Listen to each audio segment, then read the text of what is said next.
Hasan recently was on a podcast and he said that if it was Gavin Newsom, JD Vance 2028, he'd probably vote third party.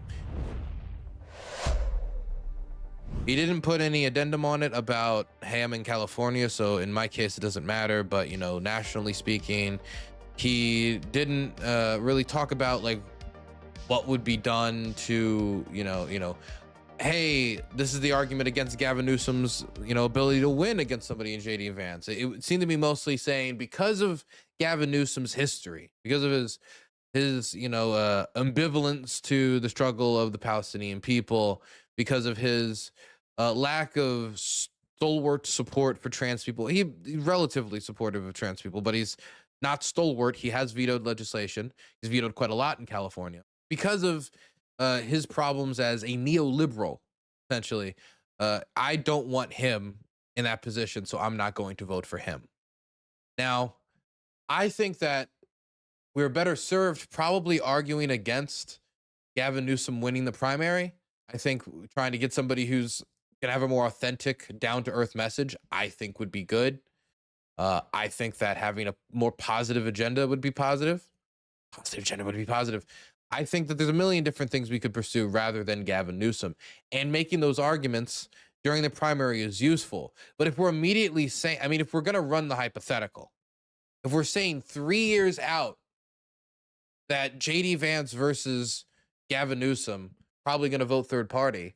If JD Vance continues down the Trumpian road that Trump is when it comes to disregard of electoral results, when it comes to endless lawsuits against the press, trying to use the FCC to rein in TV that is critical of the administration, any of the other unconstitutional actions of the administration, whether it be ignoring courts, whether it be trying to take executive actions to personally take control of the electoral system, then I think that whether or not Gavin Newsom is a neoliberal, Gavin Newsom doesn't even have, I think, the foundations to do the things that Trump wants to do. Do you think Gavin Newsom could create a theory to have people storming the Capitol in the way that Donald Trump did on, hey, the election was stolen. I'm going to have a basis of support based upon that.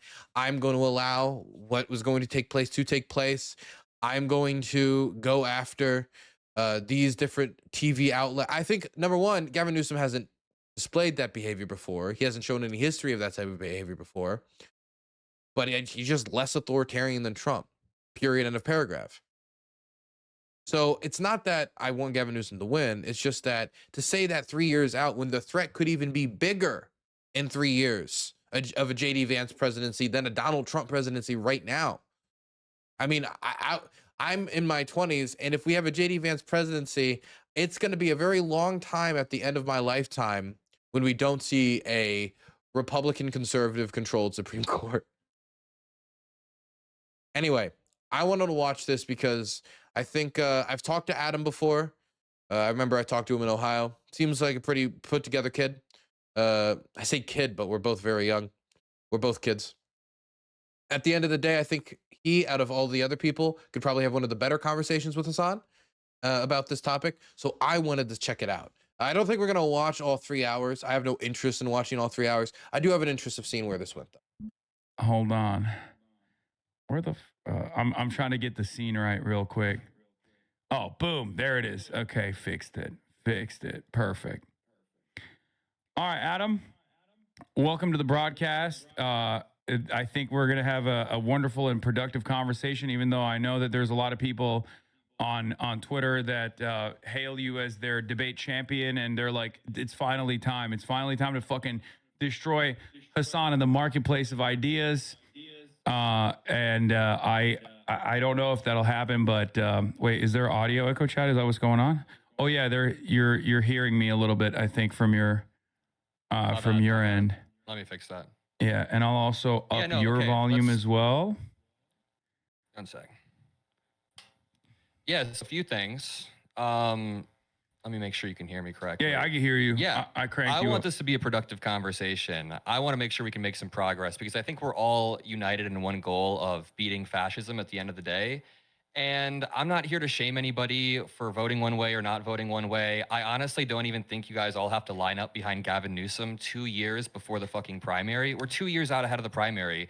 We have an exciting ideological battle coming up. So I'm not asking you to like jump up and down for Gavin Newsom. However, I do want to talk about your response to Jennifer Welch on that podcast because I do have some thoughts. And I think I can bring a pretty good faith version of what a lot of people on Twitter are trying to say, but kind of getting muddled in. But yeah, we're going to agree on a lot regarding criticism of the Democratic Party, probably where the Democratic Party needs to go. We'll agree a lot. I'm very disillusioned with the Democratic Party as well. But I think there's some good faith criticisms of the way that you approach that question or the way that you talk about this. But Yeah.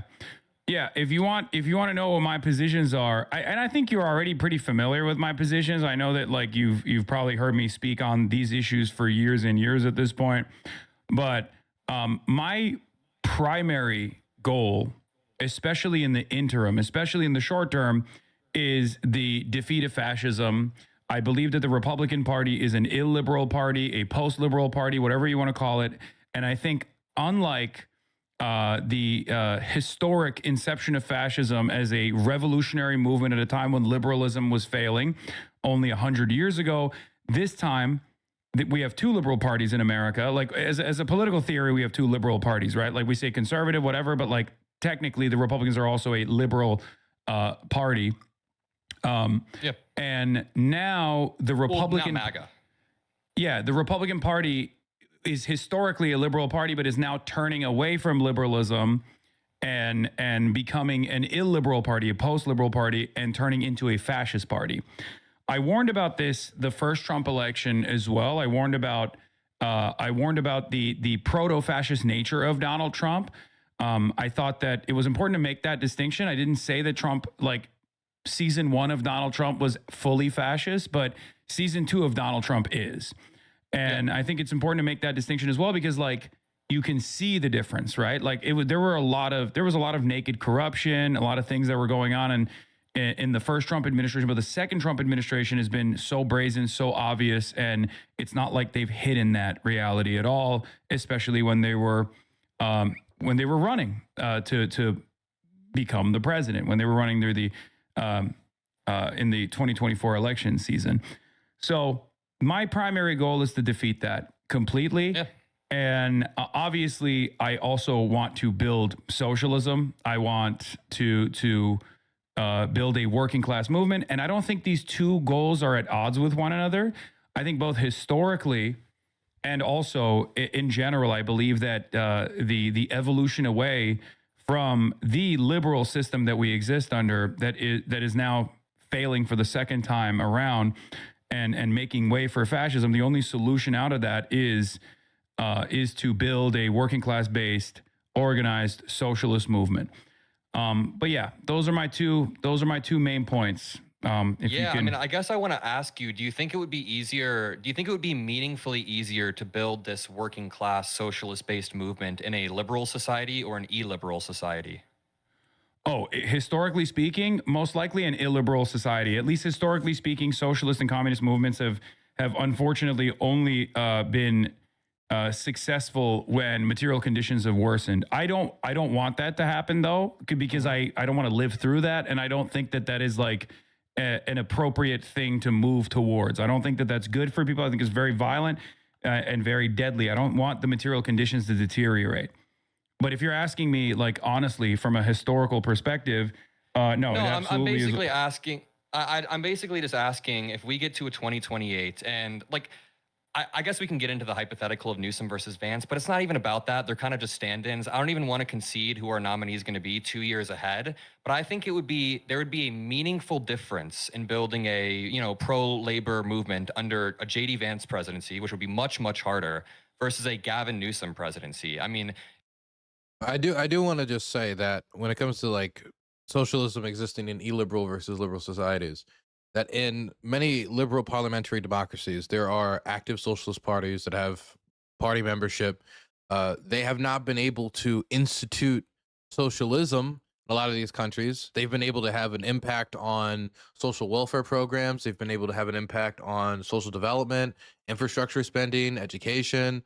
I mean, hell, you can go to Japan. They have a very old communist party that, despite assassinations and a lot of trials and tribulations, still exists to this day in a liberal capitalist society.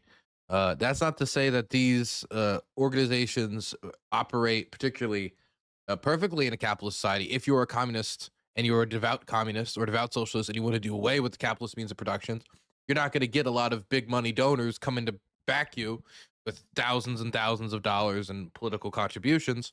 But, and of course, many of the profit makers are not going to portray you very well. But at the end of the day, you can, generally speaking, operate openly in liberal societies. There are histories of like oppressive tactics being used against Eugene Debs and others during periods of American history. This is not to say that that could be done again, as we're seeing with the weaponization of the FCC, but it is to say that, relatively speaking, they can exist in liberal societies. Illiberal societies, it's all over the place. If you're somewhere like North Korea, then if you're the right type of communist, then absolutely. If you're somewhere like in China and you're within the spectrum of the right type of of modern Chinese communist, because it certainly isn't exactly how Marx and Lenin taught it, then yeah, you can. But even within those societies, you can be the wrong type of communist. Even in societies like Cuba, you can be the wrong type of communist. So there is a question of exactly which societies you can exist as a communist, and there's others where you can't at all. Iran is an example where the Iranian socialist and communist movement was actually very influential in bringing down the Shah, but then once the religious authorities took over, they were essentially purged. So I mean, there are existent pressures against socialist and capitalist systems, but illiberal societies' record with socialism is very pockmarked as well, even if not more so. I think more so. JD Vance's entire career has been trying to step on top of workers.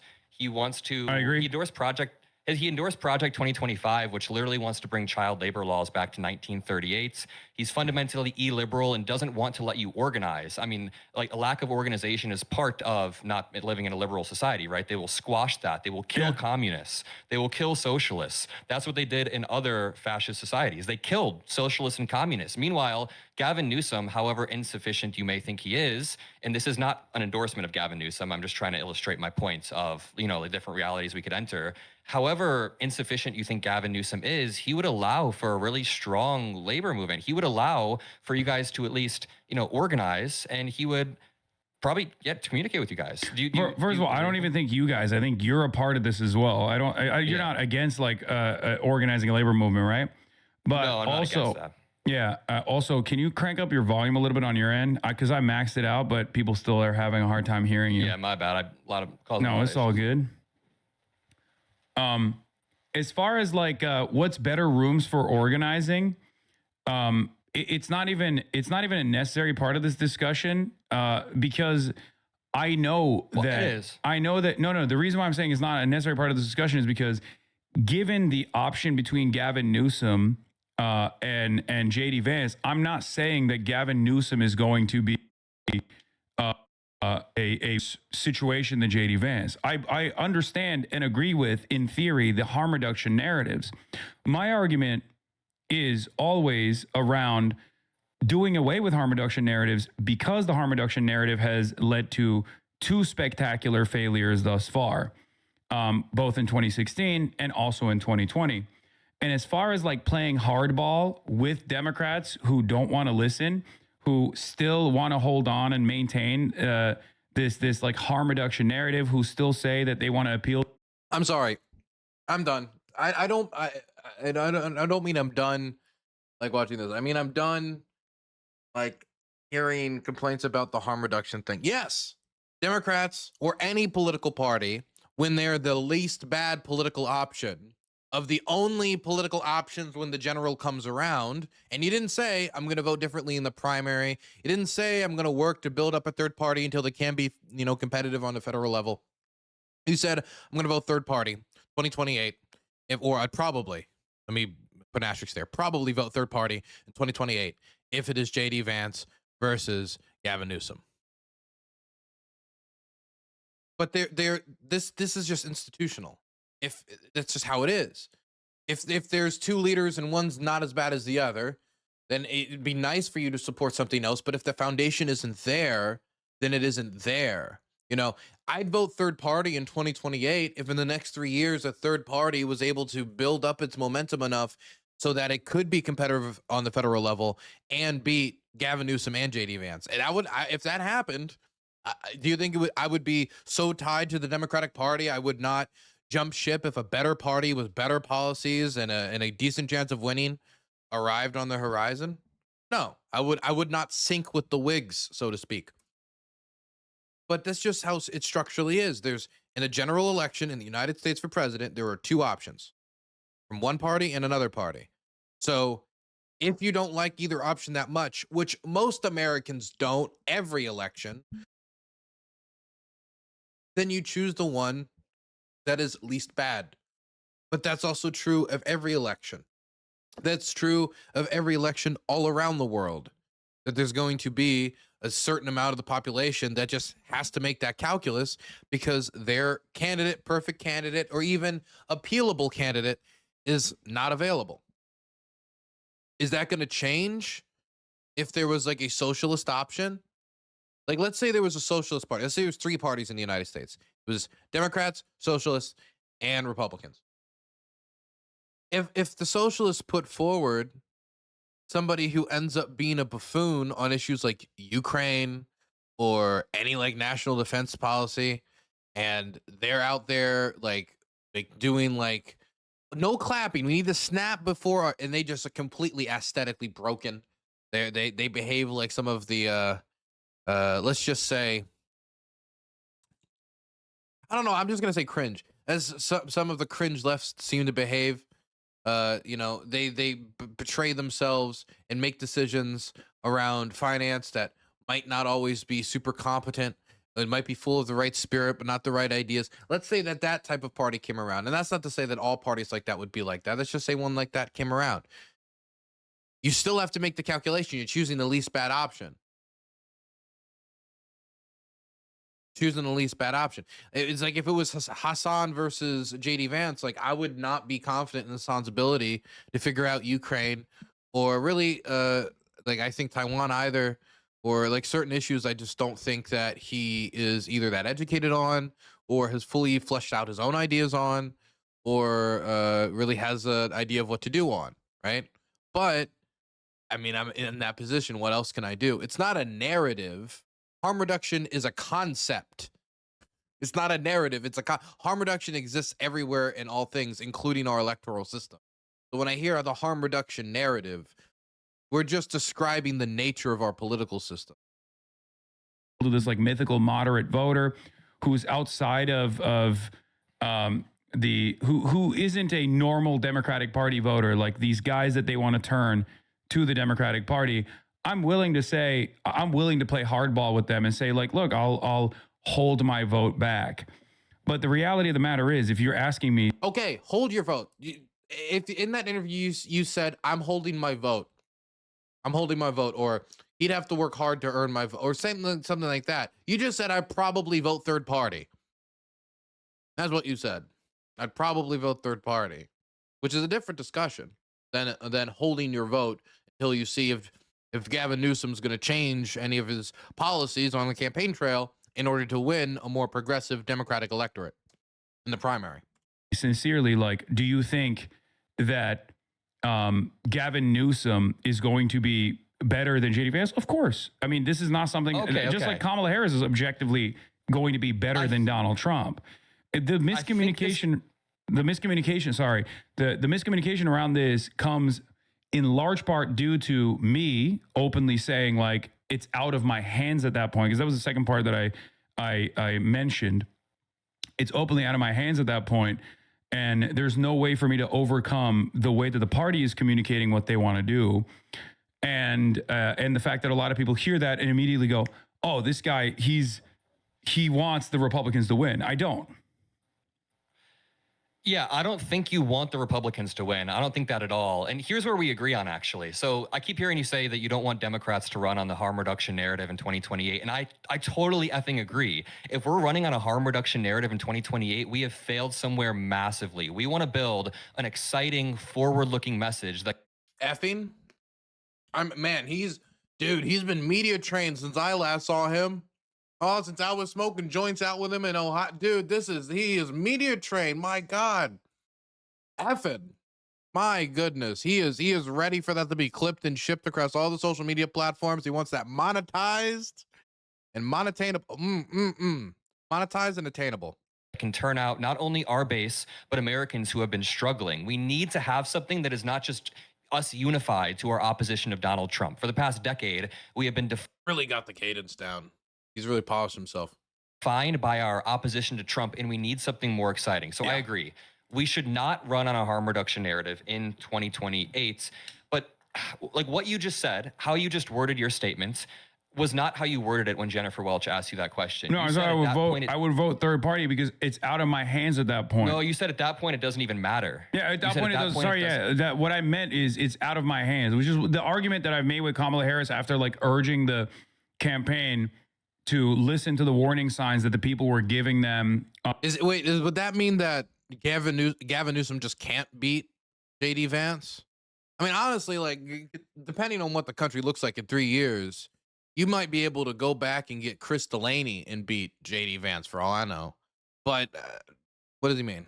About their reluctance to address Gaza in a meaningful way, like signaling that they would truly be like an anti-war a party, even though Donald Trump is like a fucking warmonger, trying to get them to communicate that there are meaningful differences between their design overall, not leaning in and not conceding on the white nativist anti-immigrant narratives, knowing full well how devastating Trump's mass deportations were going to look like. I poured hours and hours and hours of commentary into this, thousands of hours of commentary into this, and it's always reduced back to whatever like reasonable soundbite that people can cling on to say, oh, we got him. He's a third party guy. What do you mean it's out of? Well, you said you would vote third party, but what do you mean it's out of your hands?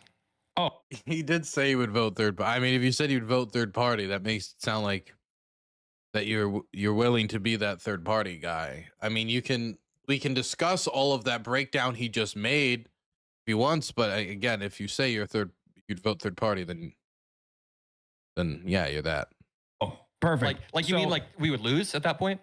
I don't know if we would necessarily. I don't know if we would lose because JD Vance is uniquely uncharismatic. Yeah. But we saw that today. I mean, we see that every day, right? I mean, he's fucking disaster. I still think that Gavin Newsom is particularly weak against JD Vance, unfortunately. So I don't know. I feel like it would still be a toss-up at that point, partially because while JD Vance is not capable of holding the Trump coalition together, I don't even worry about JD Vance as much necessarily. I don't really worry about Marco Rubio. I worry about Tucker Carlson. I think Tucker Carlson has he's the real torch carrier of the MAGA movement. I don't even know if Donald Trump recognizes that yet or admits that personally, but I think it's there. And he fits the mold of an outsider populist. Yeah. Look, I mean, I think Gavin Newsom, I don't think it's impossible that Gavin Newsom could lose to JD Vance. I don't. Okay. As much as people would like to think that in 3 years, everything will be so mismanaged that's a shoe-in, that it isn't necessarily shoe-in. I do think that there's probably better candidates. Hell, you don't even need to get to somebody progressive. Mark Kelly would probably be a better candidate than Gavin Newsom. You can get like somebody, JB Pritzker, even though I don't like the idea of running a billionaire when that's such a strong avenue of attack against the defending of the billionaire class by Donald Trump. What was it that John Ossoff called it? The Epstein class? The Epstein class. My God. Who thought that one up in a committee meeting? My goodness. But at the end of the day, Gavin Newsom could still beat him. So saying like, oh, at that point, it doesn't even matter. It is true that I think Gavin Newsom would make certain decisions that would probably mean not having the best possible chance in comparison to somebody who has a positive vision for the country, in comparison to, putting all your tweets in all caps to mock Trump, right? And I'm not trying to completely reduce Gavin Newsom to that. Obviously, he's a political operator. He's not a knuckle-dragging Neanderthal. He'll have ideas. He'll have a policy platform. You have a website you can go to. But is it going to be something that's is it going to be too policy wonky for people, which I don't suspect, or is it going to end up being the type of Kamala Harris, hey, how about a $10,000 tax credit for first-time home buyers that, even if it was slightly positive, comes off so policy wonky and doesn't include enough people for it to be a positive message that everybody can kind of get behind. Anti-establishment Television person guy who understands how to communicate. He is charismatic as well. So that is really scary. So he is the one I'm actually terrified of, more so than Marco Rubio. Who did he say is scary? Recognizes that yet, or admits that personally, but I think it's there. And He fits the mold of an outsider populist. I don't even worry about JD Vance as much necessarily. I don't really worry about Marco Rubio. I worry about Tucker Carlson. I think Tucker Carlson has he's the real torch carrier of the MAGA movement. I don't even know if Donald Trump recognizes that yet. Or I don't think he was interviewing people like crack addicts on his show about sucking Obama's penis. Like, I don't know. I'm unconvinced. Admits that personally, but I think it's there. And He fits the mold of an outsider populist, anti-establishment. That look he gives, like, will that work on a debate stage? television guy who understands how to communicate. He is charismatic as well. So that is really scary. So he is the one I'm actually terrified of, more so than Marco Rubio, who is like a straight line neocon. He's not going to be able to do the populist shit. And JD Vance is basically like evil Pete Buttigieg, like role reversal Pete Buttigieg, where like he also has that like consultant, McKinsey consultant vibe to him. I like to say when, you know, JD Vance comes into your neighborhood, you know that like the coal mine is shutting down. Like he has the attitude of a guy who's going to be like, we see you, we hear you, but we have to eliminate some redundancies. And I think most working class individuals, regardless of the MAGA cult, kind of see that he is insincere. So he doesn't have that populist element, and he tries to make up for it by being like this gross little groiper, even though he has a Indian wife and Indian children, and therefore even the super racists don't like him for that reason. So these are just like the two default positions that the Trump administration is like, you know, looking at right now. But I do think it's like possibly going to be Tucker Carlson. Now, going back to Gavin Newsom versus JD Vance, Gavin Newsom unfortunately has a lot of the California stink associated with him. I love California. I live here. And there's a lot of exaggerations about how devastating the California stink is probably true. It's probably true. Is, like how terrible the conditions are here. People are all doing crime and doing drugs and everyone's homeless on the street. But there is a real problem from the policy side of things with California. Gavin Newsom is, and he's demonstrated this already, beholden to corporate interests. And will pretty aggressively go out to bat for corporate interests in general. Sometimes he's pushed back on a lot of special interest groups in California, though. They're pretty progressive state overall. But the number one problem facing all Americans, I think you and I will agree on, other than healthcare, is housing, right? Mm-hmm. And California has a huge issue with housing, and we have voted for a million different ballot initiatives at this point to you know, pay for shelter, pay for additional tax revenue so that we can go and like, you know, build new homes and things of that nature. And none of it ever gets done. There's a lot of institutional rot here as well. Not to get all abundist on this conversation, but like there is a little bit of truth to what the abundist guys say. And so that homelessness narrative will stick for the uneducated. But even for the educated, like the educated voters, they will also recognize, like people like myself, recognize the setbacks that Gavin Newsom has presented to combat the housing market issue in the state of California.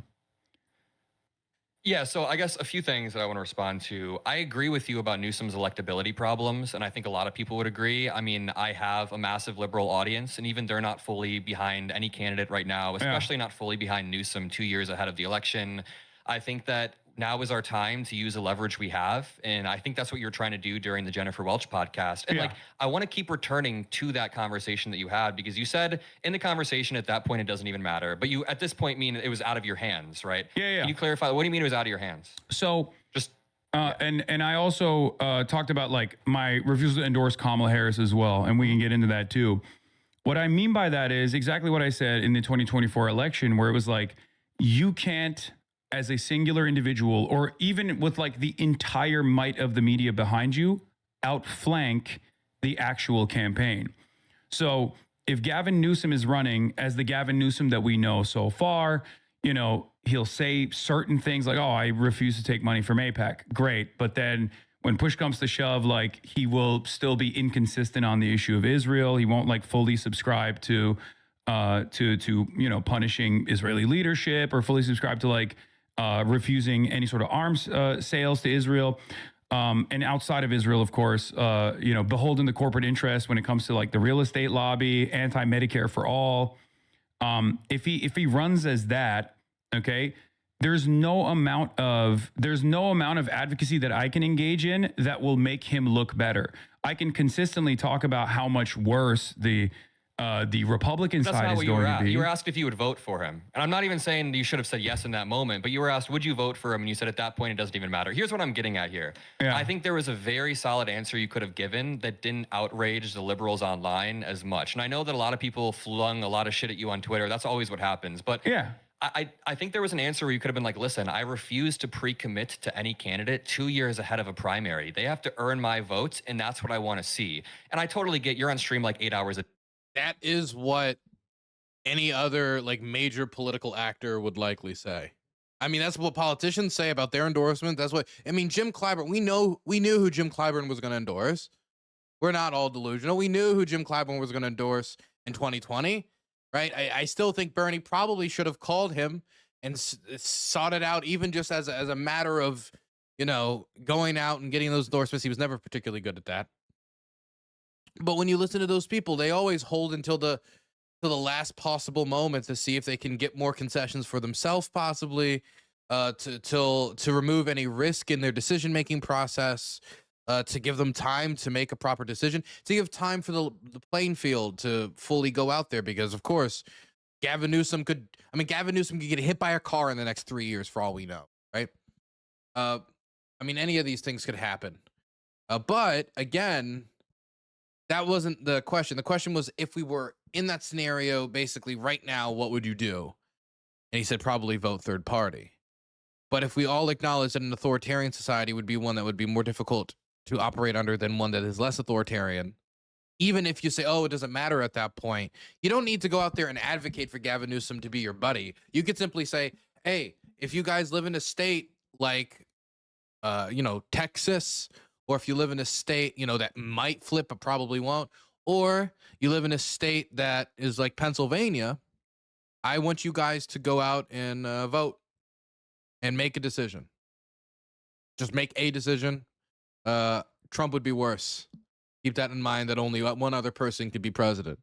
You know, if you said it like that, that's not even an endorsement. That's just informing the public of the public welfare of an election. That wouldn't, I think, even get that negative reaction. But to just throw the third party, I mean, what does that accomplish? What does the third party thing accomplish? Who are we voting in third party? Are we voting the Greens, Joe Stein, PSL? I mean, what even is a good third party option? day. You're not always going to say everything perfectly. But here's where a lot of liberals online are mad, and here's where we're all kind of talking past each other. I see a lot of people online saying, all liberals want us to line up behind Gavin Newsom 2 years before a primary. And that's not even the argument that any of us are making. I think where a lot of liberals have problems with the way you speak about the Democratic Party is that you try to minimize the gap between the Democratic and Republican Party. So I can totally grant that you meant to say, like, well, you were asked, I'd vote You were asked, would you vote for JD Vance or Gavin Newsom? You said, I'd vote third party. At that point, it doesn't even matter.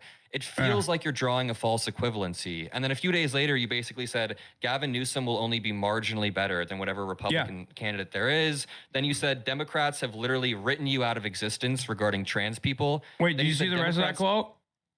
I watched the video, but yeah, I watched what's the rest of the quote? Did you hear me say that marginal differences between each candidacy, like marginal differences between two parties, leads to drastically different outcomes for marginalized populations? Having said that, however, from the eye of like a voter, they don't make that distinction at all, especially if they are from coming at it from a privileged position. If it doesn't like attack, if it doesn't harm them at all, and not only that, a marginal. By the way, can I just throw out there that there isn't a marginal difference between Gavin Newsom and JD Vance? Right. One believes the transatlantic alliance is like not that useful of a tool. It's not important to maintain. It's not very all that useful. Gavin Newsom believes in it. He might, I don't know how deeply he believes in it, but from his statements, he at least believes in it. Like some of these like marginal differences, I think whether we're talking about like, oh, how much are we going to be associating with this social welfare program? How much money is it going to be getting? I understand maybe you could call that somewhat marginal. But I mean, they're only marginal because of the scale that you're looking at. You're looking at it from the scale of what could be and not what is. So you're kind of conflating two things. When you say there's a marginal difference between the two parties, I think that signals to people that either way they vote, it doesn't really matter that much. That's how people take that. When you say trans people would be, you said like Democrats would shoot trans people in the back of the head. That signals that Democrats aren't really that different than Republicans, when that's not true. There's not a marginal difference between Democrats and Republicans. There's a very meaningful difference. If it was like Obama versus McCain and you said there's a marginal difference, I said fine. Democrats would, it's exaggeration. Democrats would kill trans. Even Obama and McCain. Why are we saying that that's marginal? Even they had significant, like what, in 2008? Like, I mean, like marginal difference in what scheme and like what scale? On the scale of believing in democracy, then I get, yeah. But like, I guess like, we're just looking at this on two totally different scales. Trans people, if it meant securing additional electoral votes. And that's not an argument that like Democrats are going to run on a policy of killing trans people. It's a hyperbolic statement about Democrats cutting out trans people, which, as you saw probably in this last week, in the aftermath of the fucking neo-Nazi MAGA dad, or not MAGA dad, the trans shooter that was a fucking huge neo-Nazi, who's apparently his son was also a neo-Nazi who's in prison as well, which is, not very shocking. There were a lot of people floating around bad polls about, not bad necessarily from a, like the polls are fine, but they were polls that made it seem as though the trans issue is something that we as Democrats should not actually advocate for. It was Laksha Jain. And I always go back to obviously the first week after the Kamala Harris election defeat, where a bunch of prominent Democrats who got yelled at, to be fair, by other Democrats in the caucus, but a bunch of prominent Democrats went on television and immediately were like, we lost because of the trans stuff. They put a lot of overemphasis in the Kamala Harris is going to give bottom surgeries to Guatemalan transgender prisoners in immigrant detention facilities. My argument always is, if the Democrats actually put forth policies that people have to... I do want to say that there is a difference between the Democrats being sometimes cowardly on defending people who are part of their coalition. As the big tent party, trans people are at least, or the trans lobby, that they're included in that party. You could definitely critique the party for being cowardly in defending them. And some party members in largely like purple districts coming out and saying things like, we need to be more modern on this. We shouldn't be focusing on these issues. Not saying like, let's go ban. We shouldn't be focusing on these issues. This is real, but there's also a very far cry from they'll shoot you in the head if it got you electoral votes. I mean, if it is true that it had any impact on the election whatsoever, they haven't kicked trans people out of the party. And those who did try to engage in, maybe we shouldn't be centering this in our election, they got backlash for that. Not even necessarily saying we shouldn't care about trans people, but for saying we shouldn't center it. I think it is an issue that should be talked about. how centered it should be. It is relative to what the voters care about in an election cycle and what's necessary to win. An election is not, elections are authoritarian. What's the purpose? The purpose is to win. The purpose is to win. I mean, authoritarian in the model of what you're aiming for, not like, oh yeah, we're all here, we're all playing patty cake, we're all throwing ideas around. The idea is to win an election, and so you go for the ideas and issues that voters care about in one particular time. I am not going to make, if I was running for president, Ukraine my number 1, 2, 3, 4, or even like fifth, maybe sixth biggest thing that I talk about. It would be in the back, even if it's what I'm strongest on, because I understand that that's not what voters are prioritizing. They care, but it's not their main priority. Their kitchen top issues are their main priority. Attack, like the Republicans have to attack, then the trans issue just becomes unserious and a relic of the culture war that people don't pay attention to. That doesn't mean, though, if you ever get in that area that you fall back on your values. Fall back on your values, even if it's something that's unpopular, you have to make a stand for it, because if you're constantly just running away from what you believe, then you'll never convince anyone, and it'll just look worse. And not only will you have an unpopular position, but you'll also look like a bitch. And in the absence of definable policies that you can associate with the Democrats, they become very defined by what their enemy, the Republicans, define them as. Yeah, so that's also, I don't actually I don't Go disagree ahead. with your analysis at the end there. I do think that if we had a more affirmative, unifying message, then people wouldn't care. Like Medicare for all would be really exciting for so many people. I heard you say this, and I actually agree there. But just because some Democrats went on TV after Kamala lost, and just because some Democrats that are floating polls around on Twitter that are showing people don't like trans, that doesn't mean Democrats don't care about trans people or have written them out of existence. Like the difference between Democrats and Republicans on trans people is not marginal. It is not slight. It is very, very meaningful. If you grew up in the state of Indiana, where I grew up, and you tell a counselor that you are having thoughts about, like gender dysphoria, or you want to change your name, they have to go tell your parents. But if you go across the state borders in the state of Illinois, someone who you probably think is like a moderate billionaire, J.B. Pritzker, he's turned it into a sanctuary state where you can get I like JB's policies. Yeah, I'm Yes, very so I aware mean, of like- this distinction. Okay, but wait a know. minute. So J.B. Pritzker, Andy Bashir, even Governor Newsom turned California into a sanctuary state. It is a very progressive state. So can you see how people are bothered when you then go on the stream, and I'm quoting you verbatim, you said Democrats have written you out of existence, Democrats don't give a fuck about you, and then you said later on, the marginalized identities have been left behind by the Democratic Party. You're kind of drawing a false I mean, it was hyperbolic rhetoric. Yeah, obviously. equivalency. And then that brings me back to the Jennifer Welch clip. I'm trying to give you the strongest liberal argument here as to why people are mad. It's not because And by the way, I've heard this argument. I used to make this argument myself. Yeah, but you said that point, it doesn't even matter. And that kind of feeds into the broader apathy that you seem to be pushing towards. So there is a meaningful difference between Democrats and Republicans on trans issues, right? If you grew up in a Democrat or a Republican state, there's a meaningful difference between your quality of life. Can you agree with that? Oh, absolutely. Okay, Absolutely. so a meaningful difference. There's a big difference. Okay, so there is a meaningful difference between living in a democratic state, hopefully one that isn't captured by Republican state legislatures that will then, even under Democratic leadership within the White House, take advantage of the state legislature apparatus to still undermine trans existence and then take that all the way up the courts to the Supreme Court. There's a meaningful distinction between having a liberal Supreme Court majority versus a Republican Supreme Court majority, a super majority even. These are all things that I fully understand and fully agree to and don't want to happen. By the way, they did go emote only mode for this chat. Take from that what you will, I guess. When I talk about the Democratic Party's lack of interest in like actively fighting back and counter messaging against the Republican misinformation around trans people, what I'm talking about is Democrats running from a place of fear.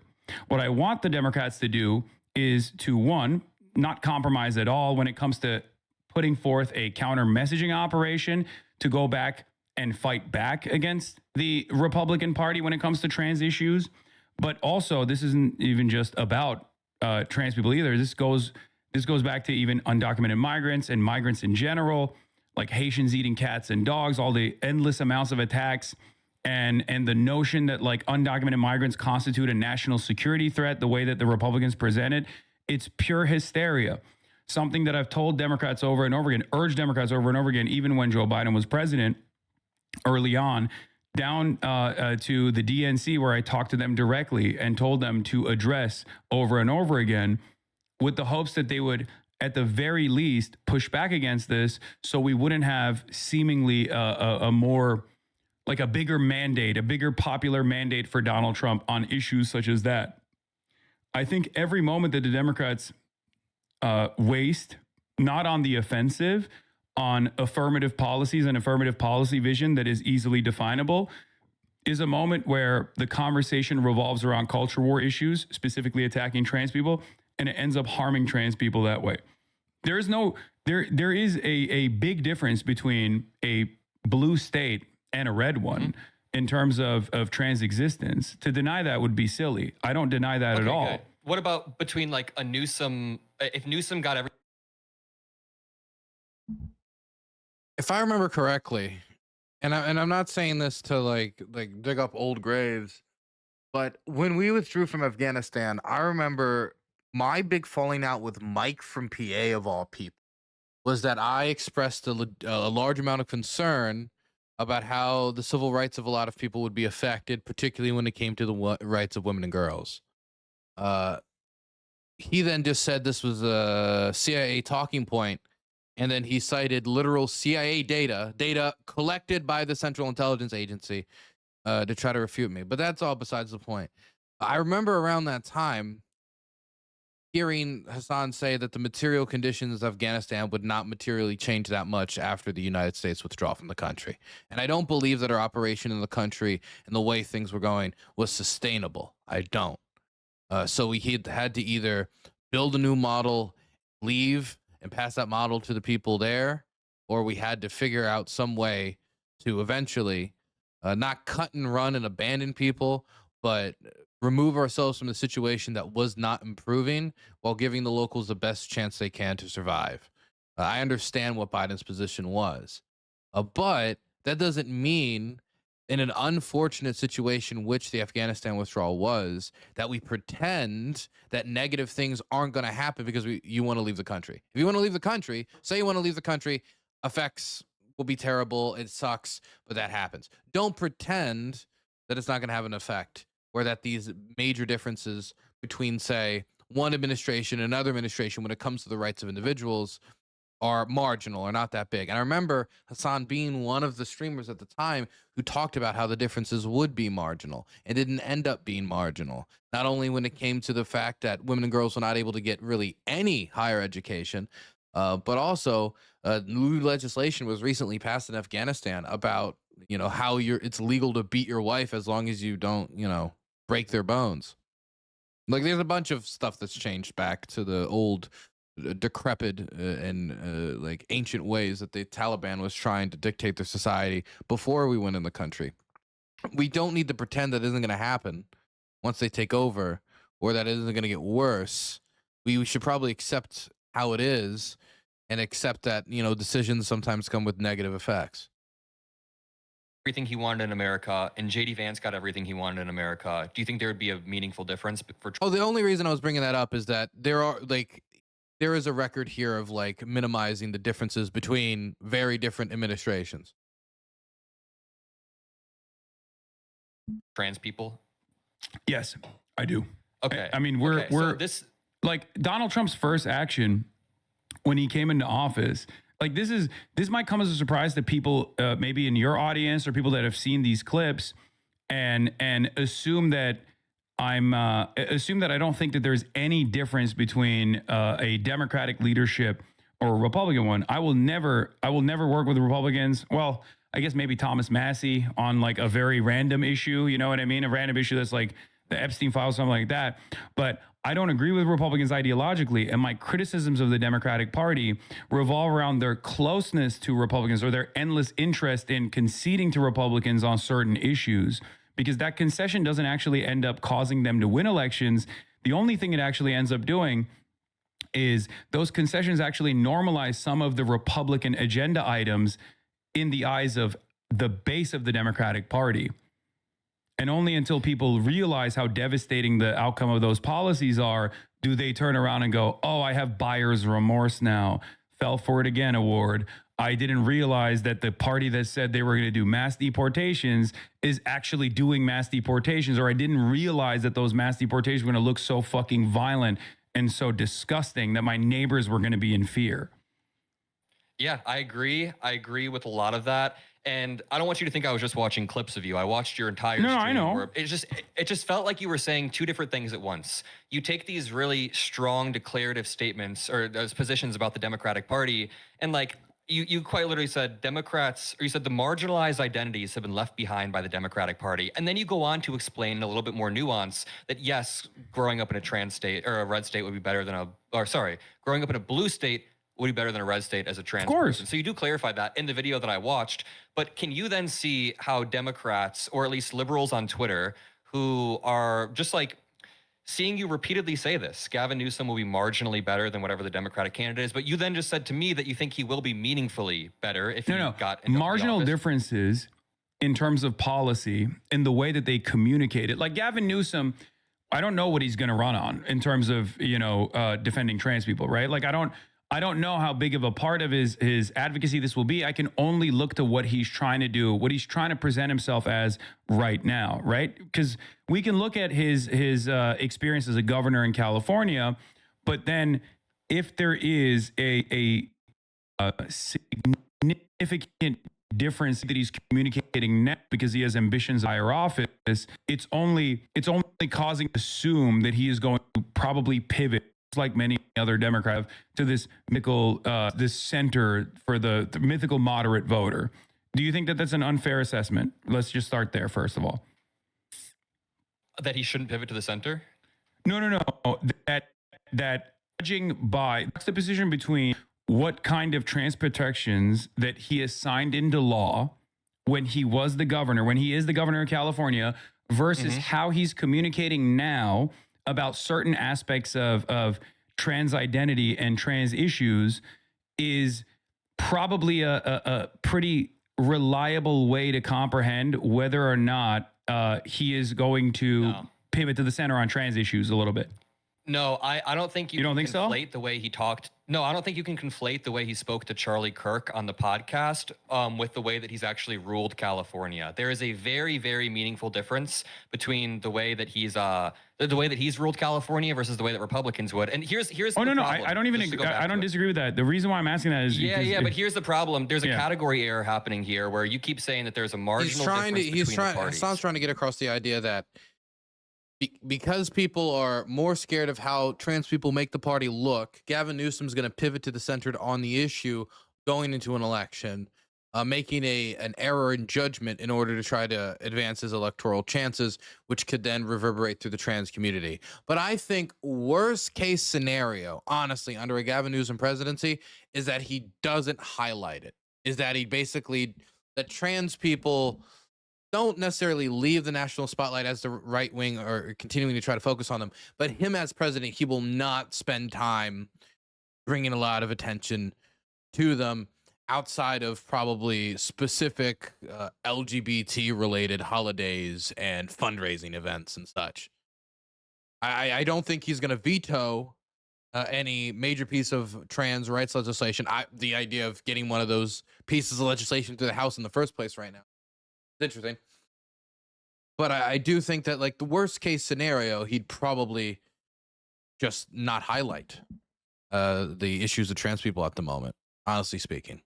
I mean, it would just hurt the party and the coalition too much, considering how largely tight-knit the LGBTQ plus coalition is. It's not like he can just cut out the T out of LGBT. People have been trying to do that for a while, and it has not succeeded.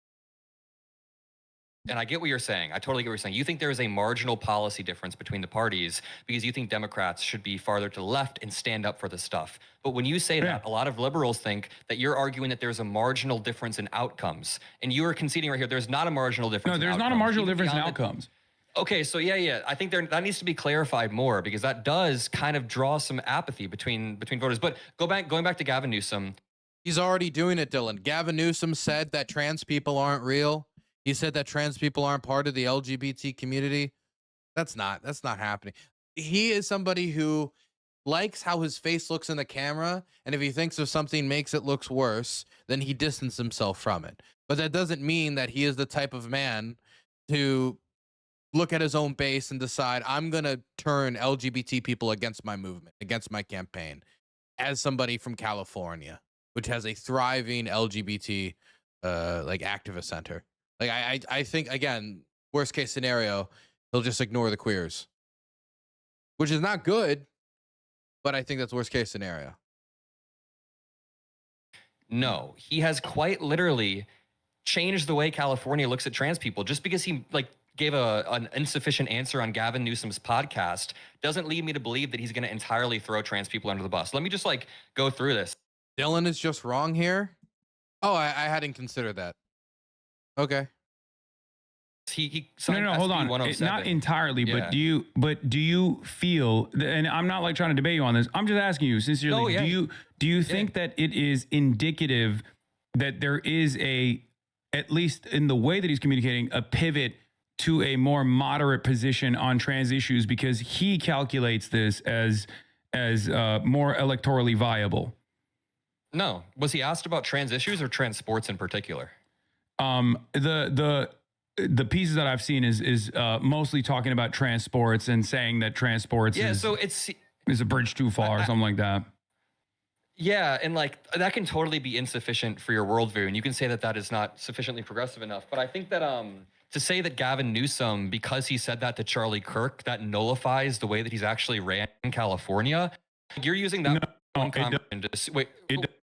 Not to mention, there is a long history of people speaking more of politicians, smart politicians, a lot of times too, speaking much more conservative than they govern, and then the reverse being true in the opposite direction. Actually, doesn't. Okay, I don't know. Mostly the former though. Let me just nullifies the way in California. Making let me an just lay this out. assessment Newsom off has of. signed a law. Sorry. I'm making an assessment. I mean, like the conservative rhetoric has an aesthetic to it that appeals to a broad swath of the electorate. And Gavin Newsom, I see people mentioning like Gavin Newsom sitting down with Steve Bannon. I don't like that. I don't like anybody sitting down and chatting friendly with people who want to overthrow the democracy outside of like a documentarian context, right? But I understand exactly what he's trying to do. He's trying to show he isn't the crazy lefty. He can have conversations. He's a normal guy. He can appeal to a broad swath, you know. Not to mention, you know, it would be quite a change for him having to go blow to blow on the national stage with the Republicans, him under that type of pressure. So I think maybe he wanted to put his feet in the water, put his toes in the water, establish a decorum. Either way, these are things you could be upset about, but these are not things indicating that he's going to like go out there and say like trans people are banned from entering bathrooms that assign with birth. Trans people are banned from getting gender reassignment surgery or gender affirming care. Trans people, I don't think like we're anywhere close to that. I think we're like problematic podcast period and lack of action. Again, worst case scenario. Because I see people like saying he'll be like the Keir Starmer 2.0, but like in what way? What anti-trans legislation? Like did Keir Starmer institute anti-trans legislation? I know that he has been kind of fearful of being defensive of them, but I've already said before, Democratic Party is full of people who are cowardly over trans issues. That's not my main fear. That's a negative. But the way that people were talking about it was trans people, Democrats would execute them, kill them if it got them a vote. That's the rhetoric that Hasan was using. That's the area that I'm discussing right now. Not whether or not it would be marginally better when it comes to certain healthcare resources given to like trans sex workers, which, you know, I believe in, but I also understand you know, a politician hears that and thinks, I don't know, I don't like that. Oh, the boy, the tax dollars go into that instead of the veterans. It's not necessarily good electioneering. Off of, I know Gavin Newsom, just like Andy Bashar, who I have given tremendous props to, more so than Gavin Newsom, because he's doing it in fucking a Trump 35 state, right? Trump plus 35 state. Yeah, he's holding the line with a hostile state legislature too. So it's like it's infinitely more difficult. He actually shows the rest of the Democratic Party. I use him as an example to show the rest of the Democratic Party that you don't have to be compromising. And the way he's talked about trans people is actually wonderful. Where he says these are, Christian. These are my neighbor. God teaches me love my neighbor, not to fight my neighbor. I remember when he stood up at that state legislature member where he was like, you have to apologize to these constituents. These are your constituents as well. Wait, hold on. Keir Starmer released a CAS review. The CAS review is an independent review commissioned by the NHS in England and NHS Improvement and led by Hilary Cass, a retired consultant pediatrician and former president of the Royal College of Pediatricians and Child Health, that dealt with gender services for children, that young people, including transgender youth and those with gender dysphoria in England. The final report was published on April 10, 2024. The review made 32 recommendations across all aspects of service provision, which were largely welcomed by UK medical organizations, though some criticized parts of the review. The British Medical Association called to publicly critique the review and later initiated its own evaluation of it. The British Association of Gender Identity Specialists and UK Association of LGBTQ plus doctors and dentists criticized the review. Medical organizations outside of the UK and international medical organizations in other countries' clinical practices and guidelines have criticized the methodology, finding, and recommendations. Following high-profile media coverage, CAS expressed concerns that misinformation about the review had spread online. The review was endorsed by both the Conservative Labour parties, though LGBTQ plus Labour criticized it. The Green Party initially supported the review, but pulled their statement following condemnation for LGBTQ plus members. LGBTQ plus advocacy groups in the UK have intentionally criticized the review. The review concluded that the evidence base and rationale for early puberty suppression was unclear, which led a UK ban on prescribing puberty blockers to those under 18 experiencing gender dysphoria. Okay, so it said that puberty blockers, the evidence about its effects is unclear. So the fear is that Gavin Newsom will ban puberty blockers, or that he'll release a study that will then lead to a national ban on puberty blockers, that he'll do that from the office of the presidency, and that he'll do that in order to gain support to show that he's a moderate. Is that the concern? I don't really see that, but I can see how somebody might not be happy with the banning of puberty blockers in the United Kingdom. 1 second. Can you take it off of emote only mode? What's going on? Why do people keep saying robot? Why do people keep spamming robots? Is there an issue? Is my mic better now too? Sorry. No, I've been hearing you clearly this entire time, but I don't know what the fuck's going on. I took it off emote mode. Is it effing? Oh, it's just a small lag and people lose their fucking minds over it? Is that what it is? Liberals and leftists are agreeing, so the deep state's taking us down. They're like, we can't have agreement on a stream between the two factions. It's stuttering on Hasan only. Huh. You've been lagging for the last 5 minutes? No. Audio is an audio disaster, but it was only 8 seconds or so. It's fine now. Okay, sorry. They were just spamming the robot emoji over and over again, so I thought there was something devastating happening. Okay. What were we talking about? Oh yeah, I was saying Andy Bashar is glazing Andy Bashar for uncompromising on his values. Business, bro. Yes, that's especially within the confines of what he is capable of doing. I mean, that's very impressive, and I think it should be a lesson that other Democrats should follow as well, and some do, and some are cowards. But as far as the Gavin Newsom thing, I am aware. I think it's 49 LGBTQ plus bills that Gavin Newsom as governor has signed into law. I mean, as a mayor of San Francisco, his first nationally prominent act was literally to defend gay marriage in San Francisco. I'm very familiar with Gavin Newsom's background. He's my governor, right? I know a lot about Gavin Newsom's background. What I am fearful of and what I worry about is the same exact pivot that we have seen from many Democrats that signal that they're invested in selling out trans people, or at least certain aspects of trans identity, whether it be sports, a conversation that starts off with the most appropriate angle to tackle that Republicans spend hundreds of millions of dollars against and create controversy around, this being, trans sports, to very quickly moving the conversation over to gender confirmation surgery, you know, a litany of different anti-trans bills that basically lead to making it illegal to be trans in public.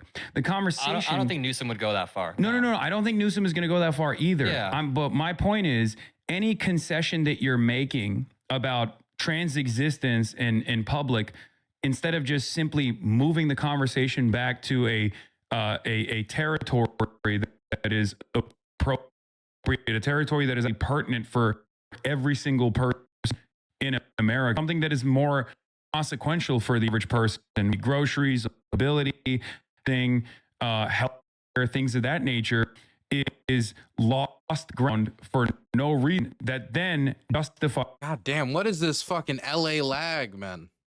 The additional anti-trans bill come after that. Well, so you're opening the door to that conversation rather than stopping it. It's fucking true. My argument.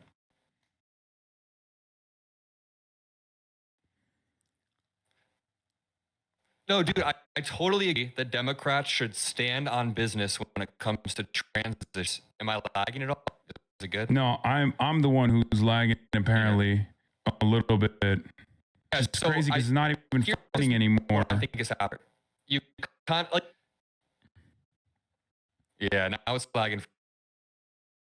Now, if you were They're saying non-Gen Z, you're on the podcast. When you're on your show, a lot of these statements are so Yeah, the Mott and Bailey, of course. I feel like you're pulling a little bit of a Mott and Bailey right now for non-Gen Z meme lingo. Like, you're on your show, and this isn't even meant to be like a confrontation or anything, just so you know. But like, I think this is genuinely where a lot They're of saying it's liberals have bad. friction. Let's hold off for a second. Let's hold off for a second. Just wait it out. Sorry, it's gonna come back in a second. No. The Mott and Bailey, I did. Okay, they're saying you're engaging in debate pervetry. I'm the one who did it. Okay, I'm the one who said Mott and Bailey. All right, go on. Yeah, I don't want you to think this is some like confrontation where I'm trying to like pin you down or anything. But when you go on your show and your stream and these clips go viral in liberal circles, I think the friction comes from you saying stuff. And it's just important that I quote you verbatim. Like, Democrats have literally written you out of existence regarding trans people. Marginalized identities have been left behind by the Democratic Party. Democrats don't give a fuck about you. They would shoot you if it meant they could secure votes. And then I come on here and you're like, wait a minute. I do acknowledge that Newsom would be meaningfully better on trans issues. I do acknowledge that J.B. Pritzker is meaningfully better. Blue states are meaningfully better. I do. And then you're... Here is the basic force of politics that would make it impossible for Gavin Newsom to be worse than JD Vance, or really impossible for him to dedicate a significant amount of time to going after trans people. Sorry, I sneezed. Trans people. There is in the Republican base a clamoring for action against LGBT rights movement. There is a clamoring for it on the front of going after certain medical treatments, on what is permissible in schools, towards what is permissible to be around children and showed to children, about what is permissible when it comes to adoption rights. Even there is even some who dream about overturning the gay marriage ruling, once again making gay marriage not a possibility across the United States, or at least sending it back to individual states. Now there's a clamoring for it, and therefore leadership delivers it to keep the base satisfied that leadership is doing stuff for their priorities. There is no clamoring in the Democratic base for that. So the only reason Gavin Newsom would engage in this type of behavior, as again, he was doing gay marriage back in 2004 as the mayor of San Francisco, as Hasan duly pointed out. The only way the situation is going to change. Oh, 1 second. I just got a message.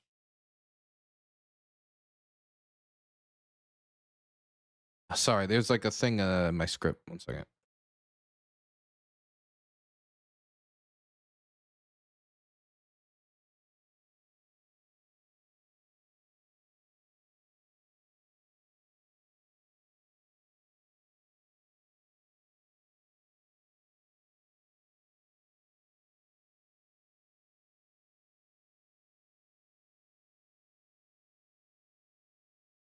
There was heavy rain in LA during this period. Oh, maybe that explains. Sorry, I lost my train of thought there for a second. I got distracted by the message. I do acknowledge that Newsom would be meaningfully better on trans issues. Oh, but yeah, there's no clamoring in the Democratic base for it. So there's nothing for the party to push the government to do it. The only reason he would adjust is if the public backlash outside the party with voters that they need to win in midterms and general elections started to be so disgusted with the Democratic Party's relationship that he would feel that he has to take some sort of corrective action. But I don't think that's going to happen in the next 3 years. I don't. I really don't. Honestly, the only area I could imagine it is him giving some kind of gimme when it comes to trans participation in sports.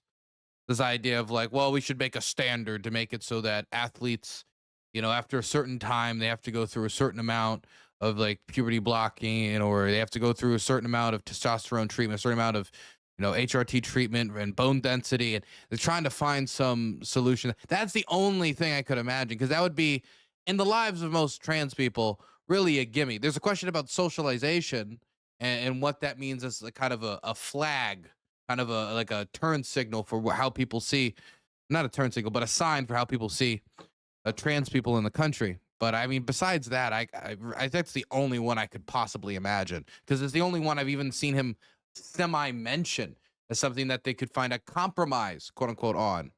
But even that, is that something that's even dictated by the president? Does he dictate how tennis operates? Does he dictate how, I mean, there's certain laws regulating sport. I mean, I know Dana White has been trying his best to gut the Muhammad Ali Act, but I mean, there's only so much control he has. So again, another reason why it would be the one gimme I could think of. I do acknowledge that JB Pritzker is meaningfully better. Blue states are meaningfully better. I do. And then your strongest argument as to why Democrats are throwing them under the bus are some polls that you see on Twitter, not from Democratic Party leaders, but from like Lakshaya Jain or whatever. Some people after the 2024 election going on TV and saying something to the effect of, oh, we lost because of trans people. That's obviously bullshit. Get those people out of here. And then Gavin Newsom on Charlie Kirk's podcast. That's your evidence that the Democratic Party is throwing marginalized people or leaving marginalized people behind. I don't see it. And I do agree we should it's not just trans people either, by the way. This argument extends not just to trans people in general. It extends to different backgrounds as well, including but not limited to immigrants. These are two different arguments you're making, though. No, because like the reason why is because of what you've also seen that comes usually fairly closely after the end of that clip, which is the assessment that corresponds to my broader outlook, my viewpoint, which is that there is no reason to make these sorts of whatsoever. It's like these are people who are infinitely more influential within the Democratic Party's ecosystem than someone like myself. Okay, every single time I talk, it starts fucking going down. Can you hear me? Can you see me? Sorry. What the fuck, dude? I hate the fucking ISPs. It's insane. Okay, I think it's back. They're saying we're good. Okay. You know, we're expected Gavin Newsom to run the country when the internet infrastructure in the LA area, my God. Okay. Would you agree that I have a more nuanced approach to this issue than the way that clips present my perspective? Because even when we had the conversation, even when we had the conversation with Jennifer Welsh, like Jennifer Welsh and I had that conversation, there was an additional, 2 minutes of back and forth that we had where I was talking about how, like, I watched it, yeah. Yeah, harm reduction narratives are exactly what a lot of establishment Democrats lean on in an effort. Again, I mean, I understand that the specifics about, like, Gavin Newsom not even being necessarily the best candidate to beat Trump, and all these things are like interesting addendums, but like the harm reduction narrative, again, it's not a narrative. It's just how things are. There will always be harm reduction voters in every election. We just would hope that there would also be people that are energetic about the campaign, and we want more people energetic about campaigns and feeling positive about the options for the country. To moderate their positions for the mythical moderate voter and this is like their primary vehicle for driving voters to go out and vote, and it's been an abject failure every single time. It's it leads to bad policies in general, and it's bad politics in general as well. Because you and I both agree that we want a fighting Democratic Party, one that fights uncompromisingly for not just individual marginalized identities, but fights for the entirety of the working class in a holistic way. And absolutely, when they don't present themselves as such, and they've been pretty bad at it. I mean, I think I saw you even criticize Hakeem Jeffries as well, or Chuck Schumer at least, like recently. Dylan, I'm tuning in from Taiwan right now. Why do you have this asshole on? Well, he is the largest left-wing streamer in the world. Well, I don't know. I mean, maybe there's a streamer in China I don't know about, but you get the idea. So, I mean, you know, and he's talking to somebody I know. I'm familiar with Adam. So, it's interesting. Not to mention, I get to put in a title. Saying like they must resign. Yeah, our approval rating sucks. Yeah, there's a reason for that, and there's a reason for why there is like I think only a 77% approval rating for Democrats within the party, right? Like we have a historically high disapproval rating right now for the Democratic Party. I think is like 21%, which is unprecedented for when a Republican is in office, a Republican that is as devastating as the Trump administration has been. That is a fucking massive alarm bell. And I feel like instead of recognizing that, we're still following along the third way neoliberalism of the past, all the way from Bill Clinton to even to a certain degree Barack Obama as well, where we just keep looking for a more moderate approach. And that's absolute bullshit. We should not do that. It's absolute bullshit. Okay. But sorry, I want to keep going back to the Jennifer Walsh thing really quickly. So do you think that Democrats have literally written trans people out of existence? Or is that just hyperbole? Because if it's hyperbole, of course, no, it's hyperbole. Like Democrats are okay. Because the Democratic Party is a big tent party, but the Democratic Party also is, and this is just how it is for the Democrats in general. Can I finish my thought really quickly? Can I finish this thought I was having really quickly? Sorry. No, go ahead. Sorry. You said a minute ago, like, hey, don't I have... Sorry, no. I just want to finish this very, very quickly. You said a minute ago, like, hey, don't I have a more nuanced view than you would have thought that I had? And it's like, sure, but you're also just like saying two completely different things. You're giving a completely different argument. You've said, I'd vote third party because at that point it doesn't matter. And then you switch that to, at that point it's out of my hands. You've basically said like all of these statements are hyperbole. That was the argument that I was making. But when you are repeatedly hyperbolizing the Democratic Party as being basically the same as the Republican Party, that creates a level of voter apathy. And I think that is why liberals on Twitter are very mad at you. I mean, of course, there's going to be like the crazy fucks who are always going to say some random shit. But I mean, like, I think that's the legit criticism that people have of the way that you approach this, is the way that you draw this false equivalency between the two parties. Okay. And then, like, when you get confronted on it, or when someone asks you about it, you're like, well, it's just hyperbole. It's like, no, like, we shouldn't hyperbolize about trans people, like, getting shot by... I know that that's not a serious thing you mean, of course. Yeah. I'm just saying we shouldn't, like, hyperbolize about how one party treats trans people versus another when there is a meaningful difference. And then when we're talking about the marginality between parties, you've said a bunch of times there's a marginal difference. You said Newsom would be marginally better than whatever the Republican is. But then when we talk about it, you say, no, there would be a meaningfully different outcome. Marginal differences between both parties lead to meaningful differences for the marginalized identities. That is something that I have that's something that I've talked about for the past 10 years. This is something that I acknowledge. I don't think that there is no difference between two parties, except for certain issues. There are issues where there are no differences, or at least there is like broad consensus politics, right? And if you want to explore that, that's actually the biggest part of my argument. The consensus that, for example, healthcare is going to remain privatized, and that with the exception of a couple Democrats on the edges, right? The party is broadly seen as a party that also wants to maintain private health care, right? We should have a more bold... I mean, Joe Biden said he wanted a public option. He was on the campaign trail, which would be a transformation, a step forward in the healthcare system. And, you know, it's not single payer, it's not about everything, not what Hasan would want, what a lot of progressives would want, but it's a step forward and could be the foundation upon which we could build to get to our dream system. And then he didn't do anything. He didn't say anything about it. He didn't talk about it. He didn't make a message for it. He didn't push the idea. Bernie Sanders talked about that stuff religiously, like he was the pastor of Medicare for all. You know, that was his beat, and he would beat it endlessly. No homo. But the thing is, I think that, oh, 1 second. Again.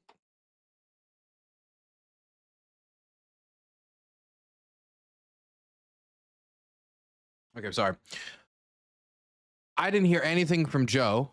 I want to hear something from the next person on healthcare, concentrating on the issue. It is a slumber issue. It is an issue that is in slumber, resting like a sleeping giant, to be pounced upon by the Republicans, especially considering the recent cuts that have increased healthcare premiums by Republicans.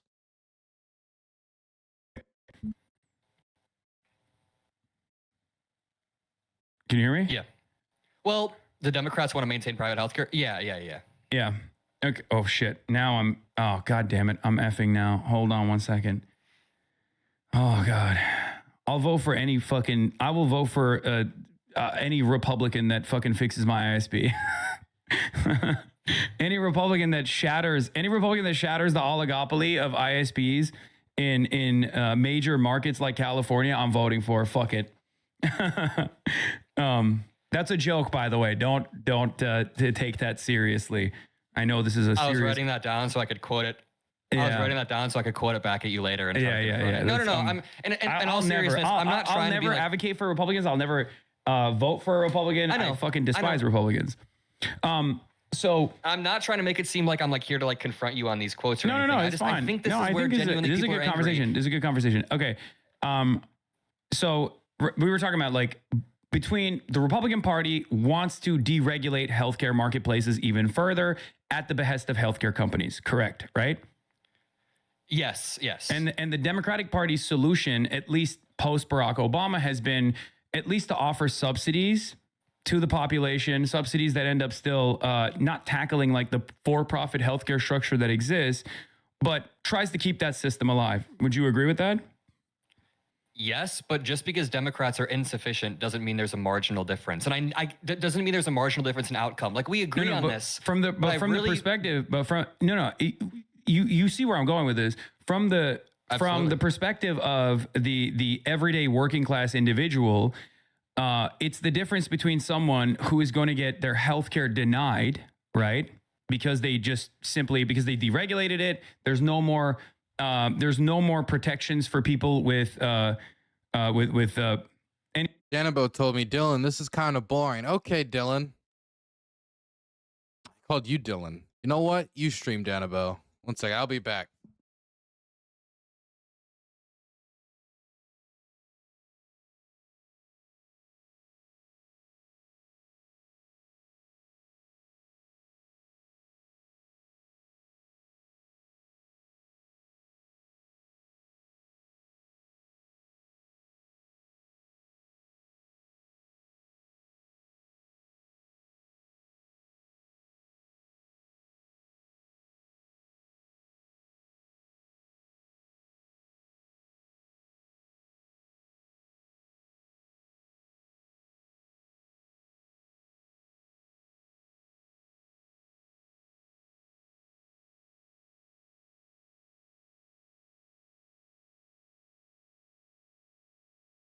How was your stream, Danabo?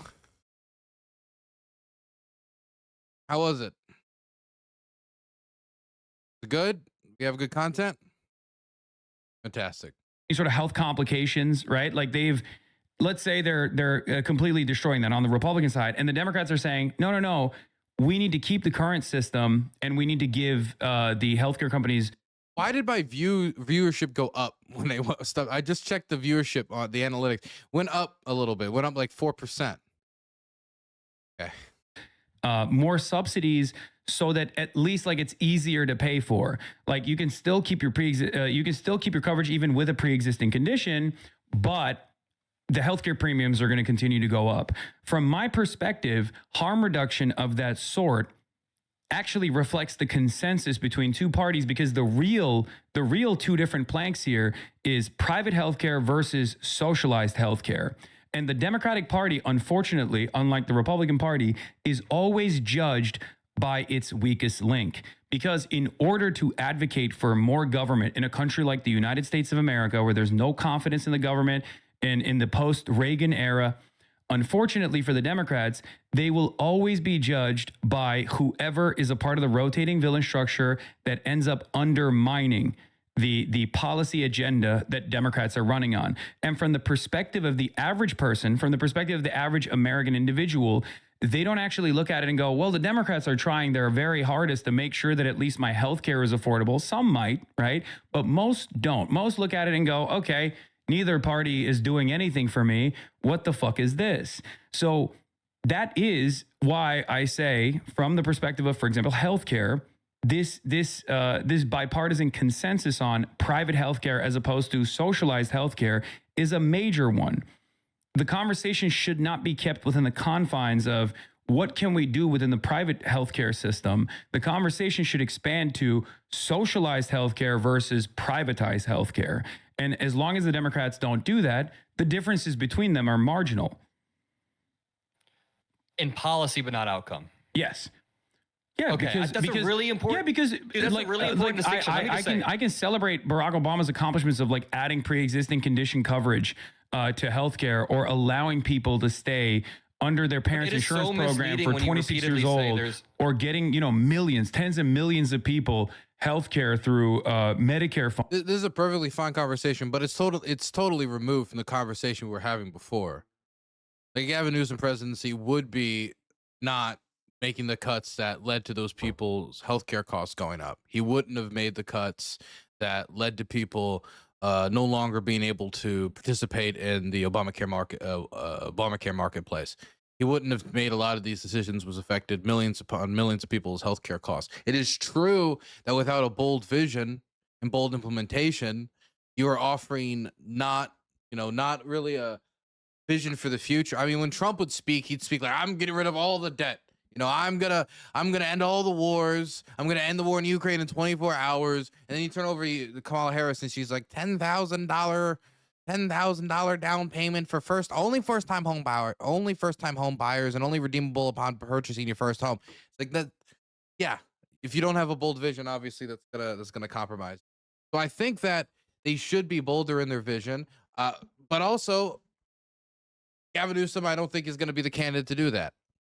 So I do agree about this, but this is also removed again whether or not you should vote for Gavin Newsom if it's JD Vance and Gavin Newsom. We're just asking what would be a better campaign strategy, what would be better for everybody, what do we want in our society? Not will this decision of voting for Gavin Newsom or not voting for Gavin Newsom in 2028 bring us closer or further away from that goal? Now we're having a more broader conversation about what Democrats should generally do, which is fine, but this is completely removed from what we were talking about earlier. I mean, it's connected, but it's not directly connected. Funding, even though the Republicans basically stopped that in red states for a very long time, and it led to tens of thousands of people dying. But at the end of the day, from where I'm standing, from the way I approach the subject matter, the difference is Democrats are offering, let's say 100,000 people a year are dying. If 100,000 less people would die every single year if we had socialized medicine, and there was no issues between access to coverage at the point of purchase, right? Because it's free, versus 200,000 people die with the Republican agenda, but with the Democratic Party's agenda, 100,000 less people die. So the difference is still, from where I'm standing, 100,000 people that should get access to healthcare, but they're not getting access to healthcare. Just because it's insufficient doesn't mean it's marginal in outcome, though. Like, we agree on this. We totally agree on the difference between policy and outcome. And I could even concede that Democrats and Republicans in the capitalistic system, like, I get what you're going at. They're both upholding the same liberal thing, but well, there's also plenty of capitalist countries that already... They're both upholding the same liberal thing. So I love they try to, like, get past it. Yeah, they're upholding all the, like, fucking the suits or whatever. Have these programs. I mean, virtually every single one of them does. I still don't think you should say that there's a meaningful difference between the parties without saying you mean policy, because that could just, from my point of view, as a young 23-year-old dude, there's a lot of voter apathy in my generation. You obviously influence a lot of young people. And I have friends that I went to high school with that have texted me like before the 2024 election saying there's no difference between the parties. Both parties are the same. And we've obviously illustrated throughout this conversation, no, both parties are absolutely not the same. Well, if they're watching me and not just watching the clips, they would know that there are differences. There are marginal differences in policy that yield massive differences in outcome. Having said that, however, another area where there is no difference, almost no difference whatsoever, is foreign policy. Wait, another area where there's no difference. It's fucking swing and a miss. Swing and a miss. Swing and a miss. Woo. Sorry, I mean, like, come on. Come on. Ukraine. Venezuela. Cuba. Fine. I mean, come on. Like this is not hard. This is not hard. There is one. So there is one. There is one. There is a difference on healthcare, though. You said there was almost no difference. So we already established. Adam, no, no, Adam, please, no. Come on, Adam. I believe in you, Adam. No, Adam. Adam, don't you fucking grab on, boy. Boy, you better grab on. Boy, you get back in there. No, boy, you back it up. Back it up. Somebody reverse time. Adam, come on, Adam. No, Adam. Adam, boy, my boy. My boy, Adam, my boy. My boy. Oh, my boy. My boy. There's a difference on trans issues. There's a difference on healthcare. And they don't talk about it at all. Just whoop. Okay. Yeah. Meaningful outcomes on healthcare. Let's talk about foreign policy for a second. Oh yeah. Okay. Good. We're going. Before we move on to foreign policy, by the way, sorry. Oh, thank God, Adam. I see. I believed. Yeah. I didn't correctly word that, but I'm gonna get to the foreign policy thing in a second. Yeah. No, you didn't. You mean you were wrong. You understand where I'm coming from, though, right? Like, because from the perspective of people that are not, from the perspective of the average American. The difference between being able to pay, $1,000 a month premiums. They're not going back around to foreign policy. I can feel it. They're not going to go back around to it. They're just going to Hasan immediately recognized that he didn't mean that, or he meant it, but maybe he shouldn't have sent it, or maybe he said it and he didn't mean it. Either way, it was an incorrect statement. He then immediately seems to acknowledge it was an incorrect statement, and now I don't think we're going to go back to that statement. And then having your service coverage denied at the aftermath of like a significant medical complication, and not having that at all for tens of thousands of people is still it's still a devastating outcome, as opposed to the alternative, which is that they pay a significantly lower share in taxes and have that healthcare be financed by the government in a single payer style system. Like that's a massive difference, right? One that the Democrats are not presenting as a unified vision. Democrats are insufficient on healthcare. Yeah, I agree, but there's not a meaningful difference. Okay, so we went through trans issues. There's not a marginal difference there. There is a meaningful difference. We just talked about healthcare. I think that there is a meaningful difference between the parties. Would you say, regarding outcomes? No, what I'm saying is, in terms of, he already agreed to outcomes earlier, but just not policy. In terms of socialized medicine. So you don't think there's a meaningful difference between outcomes between the Democratic and Republican Party on healthcare? Between the Republican Party and the Democratic Party, there is consensus on maintaining private healthcare. Would you agree? There's a mortality gap. Yeah, but there's. But that's answering a question with the question. But I mean, like, the consensus is still right now to maintain private equity. Yes. I mean, like, the boldest option put forward by Joe Biden, which was not pursued, was a public option, which still preserves the private healthcare market. mortality gap of Yes. 30,000 people that would have died over the past decade. Yes, My uncle, absolutely. when he was like 22 years old, got diagnosed with this rare form of cancer. The ACA saved his life. That's meaningful. This is meaningful to Americans. Is it insufficient? Absolutely. Should we spend as much time as we can pulling Democrats to a more, I don't know, public option version of healthcare? Absolutely. We can do this as much Okay. as we want. But If we're looking at numbers though, what we're still getting back to is the very meaningful difference between socialized medicine and privatized healthcare. And the reality of the matter is that while the mortality gap exists between the Democrats subsidizing the healthcare system, even though maintaining its private structure. Do you know what the numbers would exactly look like? So I actually don't know what the I don't know off the top of my head. I don't know off the top of my head what the socialized medicine. Let's say it is gap would look 100,000 like. people. Do you think 30,000 of those people are marginal? Let's say it is an extra 100,000 people that would have died. Do you think those 30,000 people are marginal or meaningful? No, you understand the argument I'm making, right? I'm saying that. Yeah. I mean, like, it's getting to the core of it. It's just, but that's a bladed question. Got a sharp tip on that one. 100,000 more people would survive if they didn't have their medical care covered, or if they didn't have their medical care denied. There are people right now in the United States of America that choose to forego diabetes medication and die because they just simply can't pay for it. Like that's not that's I think you and I both agree that that's completely unacceptable, right? Absolutely. I think that the U.S. healthcare system is pretty awful. From my perspective, and from my perspective, that is a meaningful difference, is what I'm saying, especially when compared to the consensus that is represented as far as maintaining a private healthcare system. So it's even a much larger number, is my point.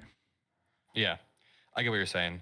So I think that because regarding I will always agree with you when you say the Republicans are worse than the Democrats, regardless of like the hyperbole moments or whatever that people clip to present a false narrative that I very quickly will explain after the clip ends, usually, which is unfortunately outside of my hands because, you know, we do live in a clip culture. It's people want to argue past one another, but you seem to minimize how different the parties are a lot, though, like a lot, and it's harmful, dude. Because, like I said, because the perspective that I'm coming at is the fact that a Democratic Party that still maintains that same consensus on maintaining private health care is still meaningfully better.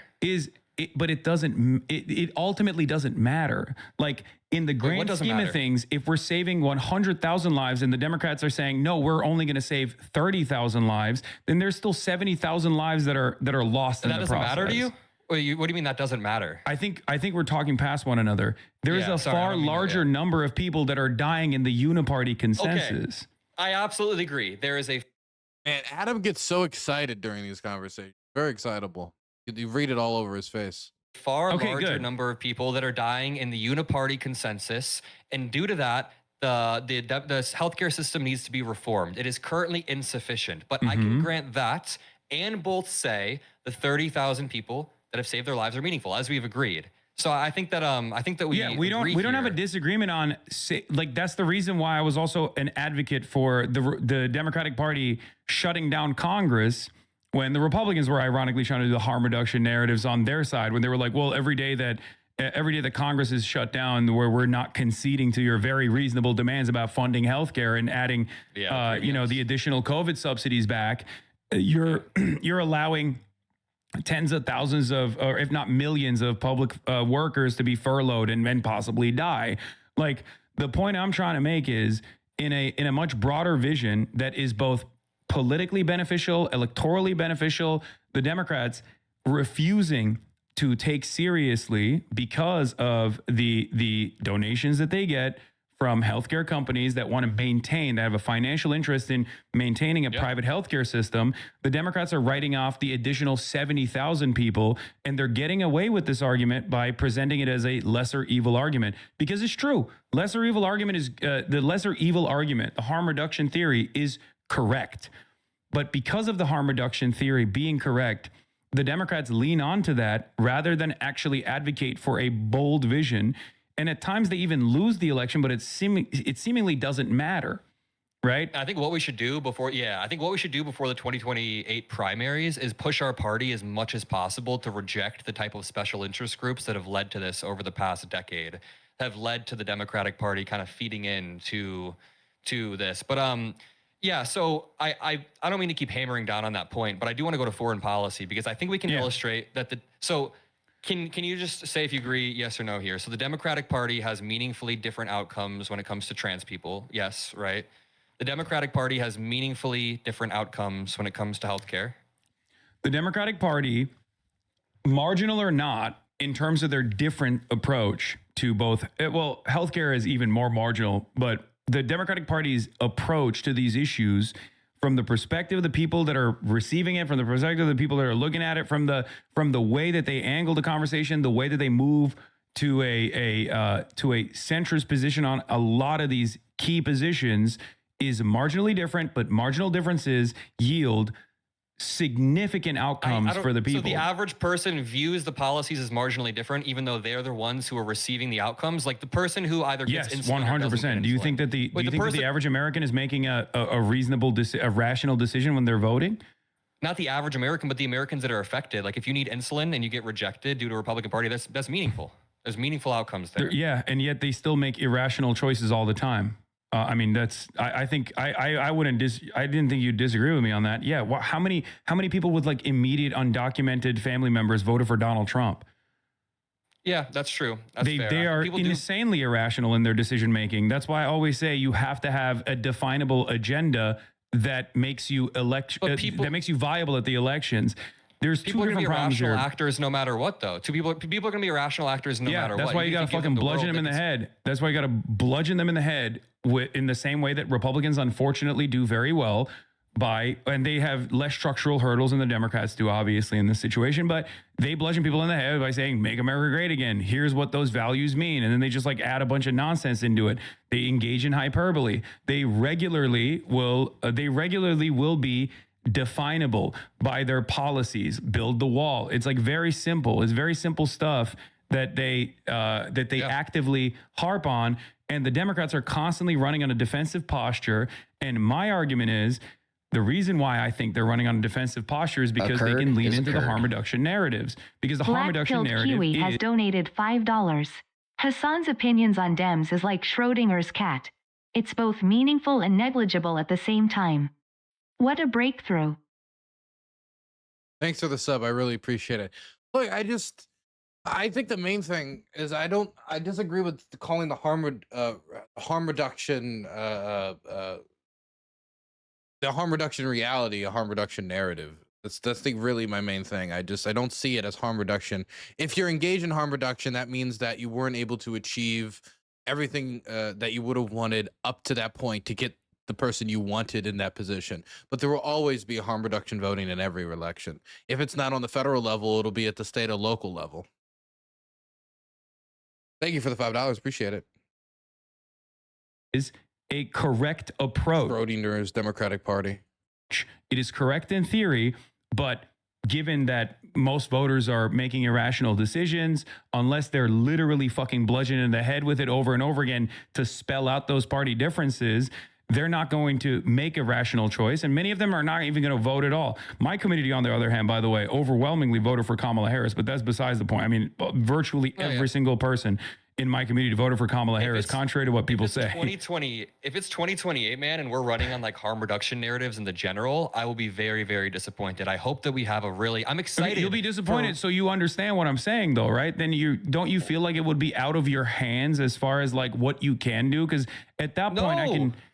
At that point, I can lie to my audience. At that point, I can lie to my audience and be like, no, you guys don't understand. Kamala Harris, when she says we're going to have the most lethal military, what she actually means is that she's going to be anti-war as opposed to Donald Trump. No one's going to fucking listen to me. You say to your audience, listen, we had an ideological primary, and if Gavin Newsom is the nominee, this obviously did not go our way. We will continue to pressure his administration, but the difference between voting for Gavin Newsom and a JD Vance or voting third party and abstaining and lowering the threshold for JD Vance to win is the difference between quite literally 15 million people dying due to USAID cuts, which Gavin Newsom would restore. It's a difference between like a mother in Sudan having a malaria vaccine for their infant son versus that malaria vaccine not being there and the son dying. There's multiple studies and models showing that 12 to 14 million people will die by 2030 due to the cuts of USAID. And I think that it is the onus is on us in 2028, whether it's Newsom or another candidate, to be at the end of the day, be like, yeah, we have to suck it up and we have to not only just reduce harm marginally. I hope that Gavin Newsom never runs on even if he's going to restore USAID, I hope he doesn't try to run on restoring USAID, because I feel like that will lead to a significant defeat. He should not run on restoring USAID. No. Even if he's going to do it, I'm not even saying that's a bad thing. Yeah. I'm saying he should not be. He should not be running around being like, I'm going to restore USAID. That's why you should vote for me. No, that's totally fine. But this matters. There's I don't disagree with you. I don't disagree with you on that either. Years.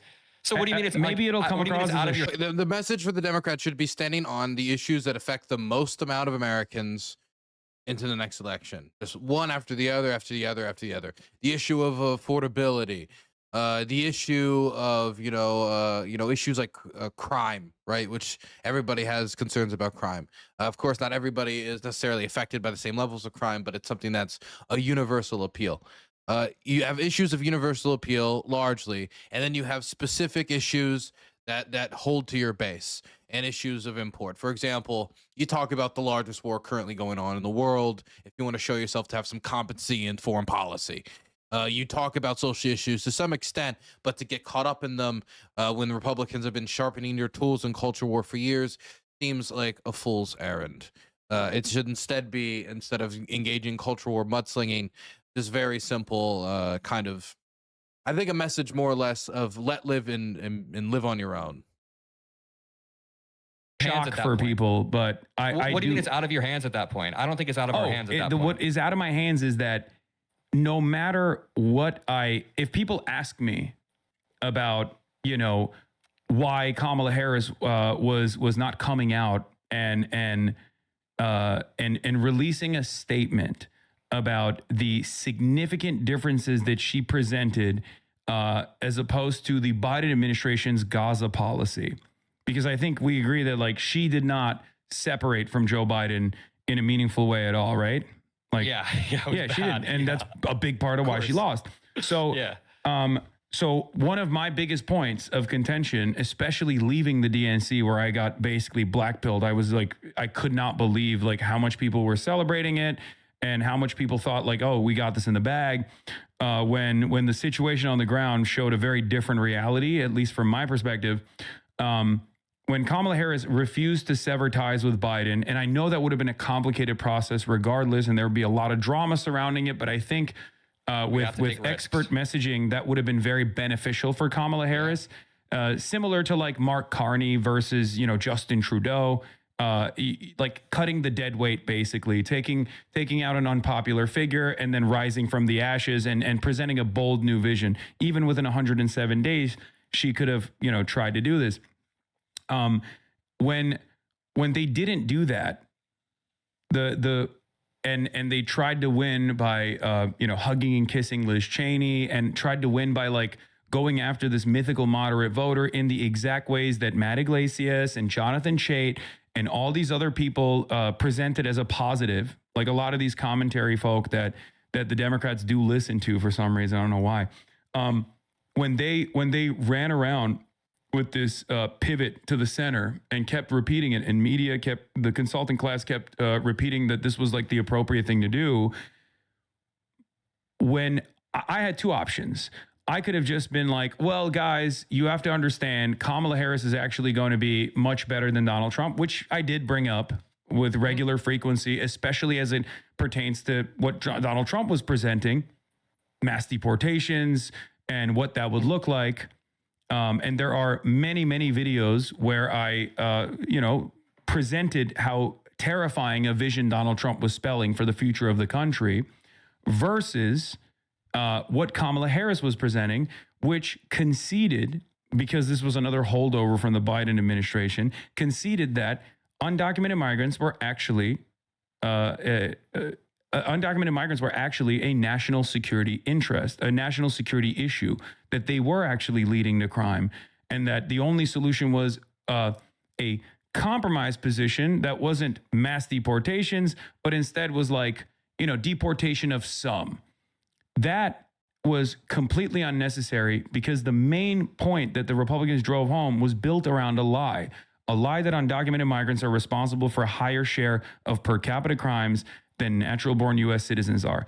That's never been Are the you not truth. okay with some deportations if someone's actually committing crimes? Because the stats say that undocumented immigrants commit crimes at lower rates than native-born citizens. They commit crimes at very low rates. But if somebody does commit a crime and they're caught here, are you okay with deportation? Say it's not ICE. Like It's entirely dependent on what the crime is, but I'm always going to be an advocate to make sure that like justice is served instead of like just immediately trying to deport someone. I would much rather have them sit in the prison system if they've done, especially if they've done a heinous crime, because there's no assurance that that person is actually going to stay in prison when they are sent to a different country. So I actually don't even fault you for not endorsing Kamala in 2024. I mean, I personally think she was way, way better, and I'm sure that I mean, we can talk about the impacts that Trump has had, and we'd agree. But I mean, yeah, if she's gonna run, They really just mentioned foreign policy. Trump, I almost said, Hasan said that they're marginally different, or he said no difference, not marginal. He said no difference in policy. Immediately walked it back, and then they just like didn't talk about it at all. And he said we'll get back to it, but I guess I got lost through the floorboards. in such a risk-averse way, I can understand that. I just, I think before we move on to the forward-looking message, like of the Democratic my Party, argument is Kamala Harris didn't present that vision appropriately, and that's why she lost. Like she should have sat there and been like, what do you guys think mass deportation is going to look like? This is verbatim, bar for bar, what I told both Democrat consultants and also party members, including Ro Khanna and many others, both privately and publicly. I was like, explain to people what fucking mass deportations are going to look like. You guys are running scared. I know you see the polls that say 66% of the public want mass deportations. They don't know what that looks like. It's up to you to explain to them what that looks like. And when they don't do that and they cede ground unnecessarily on this argument, they end up causing a spectacular defeat where Donald Trump does come in and actually does start the process of mass deportations.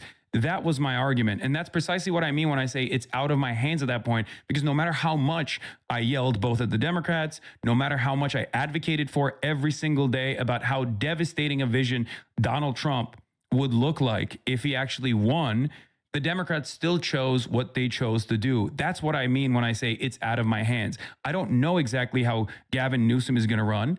We don't know yet. It's too far out. But my assumption when I say it's out of my hands is that Gavin Newsom represents the same old business as usual politics that Kamala Harris ran on, that Democrats have run on in the past, with the notable exceptions of Joe Biden and also Barack Obama. Both ran on an objectively progressive policy agenda. They didn't legislate that way, but they did, objectively run on a much bolder policy vision than they actually ended up fulfilling. But my point is, if you don't do that, if you don't run a bold policy agenda focused vision, you are going to lose to the Democrats. And I fear that that's what Gavin Newsom is going to do. And that's why I meant like it's out of my hands at that point. There's nothing I can do to salvage the reputation of the party because I've been there. I've been there in 2016. It's just, I mean, in the same way that somebody may object to somebody even giving a conclusion, if like, oh, it's 3 years out, should we really be saying? Of course, I could answer, I'd vote Gavin Newsom. If those are the only two options, knowing where both people are right now, I'd vote Gavin Newsom in that scenario. I mean, if you listen to how he's talking here. Don't run a bold policy agenda focused vision. You are going to lose to the Democrats. And I fear. So it isn't about like whether or not you should vote for Gavin Newsom because he would be better than the other option. He's just now saying that Gavin Newsom, due to a lack of boldness in his vision, would likely not be able to win. So therefore it makes it pointless. So I might as well just vote for Jill Stein. By the way, I don't think he sufficiently backed that up, especially since, again, you could run a wet rag given the right conditions and win an election, as long as you're not the other guy who happens to be an incumbent. So, I mean, that's not, even if Gavin Newsom made every misstep possible, it's still possible for him to win the election. Not guaranteed, and we should never treat it like guaranteed, but it's still possible. So I don't think it is a good defense for not voting Gavin Newsom. Okay, I think it's a good defense why you wouldn't vote for him in the primary. That's what Gavin Newsom is going to do, and that's why I meant like it's out of my hands at that point. There's nothing I can do to salvage the reputation of the party because I've been there. I've been there in 2016. I was there in 2020. Luckily, it worked out, and I was there in 2024, and it didn't work out again against Donald Trump. That's my argument. Yeah, so I agree that Kamala Harris definitely should have taken more affirmative stances. One of my big problems with her is that she was super risk averse. I think that as a former prosecutor, there was a trope that she was just very meticulous with every single thing she does, and I think that's representative of a broader Democratic Party that is just very risk averse. And while they're risk averse, they'll also finger wag and shame you over and over for not voting for this candidate in that way. I mean, the Democratic Party definitely has me disillusioned. But yeah, I mean, I don't think it is out of your hands at that point. I mean, the messaging maybe, like the messaging apparatus of the Democratic Party, if Newsom... Somebody in the chat said Democratic Party not looking good in this debate. Democratic Party doesn't look good. The whole Democratic Party is pulling like 10 points worse than the Republican Party. Democratic Party is in the shit right now. So, I mean, you're going to have to like smash it about a bit if you want to move it forward. It's not just going to naturally evolve to a popular institution. I don't even know if it could ever be a popular institution, but it could be less reviled than the other party. I'm sure. Advance of the nominee is not out of your hands, but there's still an entire administration that you can pressure and push if Newsom were to win in your direction. It's yeah, not I mean, I'm going to keep doing that regardless. You also said, but it's not what you said. It says at that point it doesn't even matter, and I can understand. Yeah, that what I meant, and if you listen to what the conversation I was having afterwards, is what I meant is like it's impossible, and this is a thing that I brought up over and over again with Kamala Harris in 2024, is that there's nothing I can do to outflank the party. And one example I'll give you, I think you'll agree with. Kamala Harris got $1 billion, right? Massive war chest. She comes in hot. She comes out with this, I thought it was going to be a visionary agenda. They choose Tim Walz. They're coming out of the DNC. I'm a little shook in my confidence in the party. And they dump $30 million to the television market in Pennsylvania. And the polls didn't even move a little bit. That was a major sign of alarm, major sign for concern for me. At the time, I said, this implies that people are hearing the message, but they're not identifying with it. They don't like it. They don't like what Kamala Harris is presenting, because at that point, no matter how much money you spend, no matter how much you tell people that you're going to be better, that you're going to be better than the Republicans, and here is why, they were not responding positively to it. And that should have been a really important point for Kamala Harris to pivot away, go back to the drawing board, and potentially come out with a more bold vision for change. They didn't do that. And that was that's precisely what I mean when I say it's impossible for me to outflank $1 billion of ad spend, Taylor Swift endorsements, Beyonce endorsements. I'm not saying I'm a small bean and I'm just like utterly irrelevant. Of course. No, we're not. I don't even think you can change the results of the election. That's not even what I claim. That's what a lot of people yell at me over. They make it seem like I was the singular kingmaker or something. That's really dumb. And any liberals saying that dumb, any liberals saying that you need to line up behind Gavin Newsom, what the hell? It's 2 years out. I just want to throw out there that Hasan's the largest left-wing streamer. He's the largest left-wing streamer.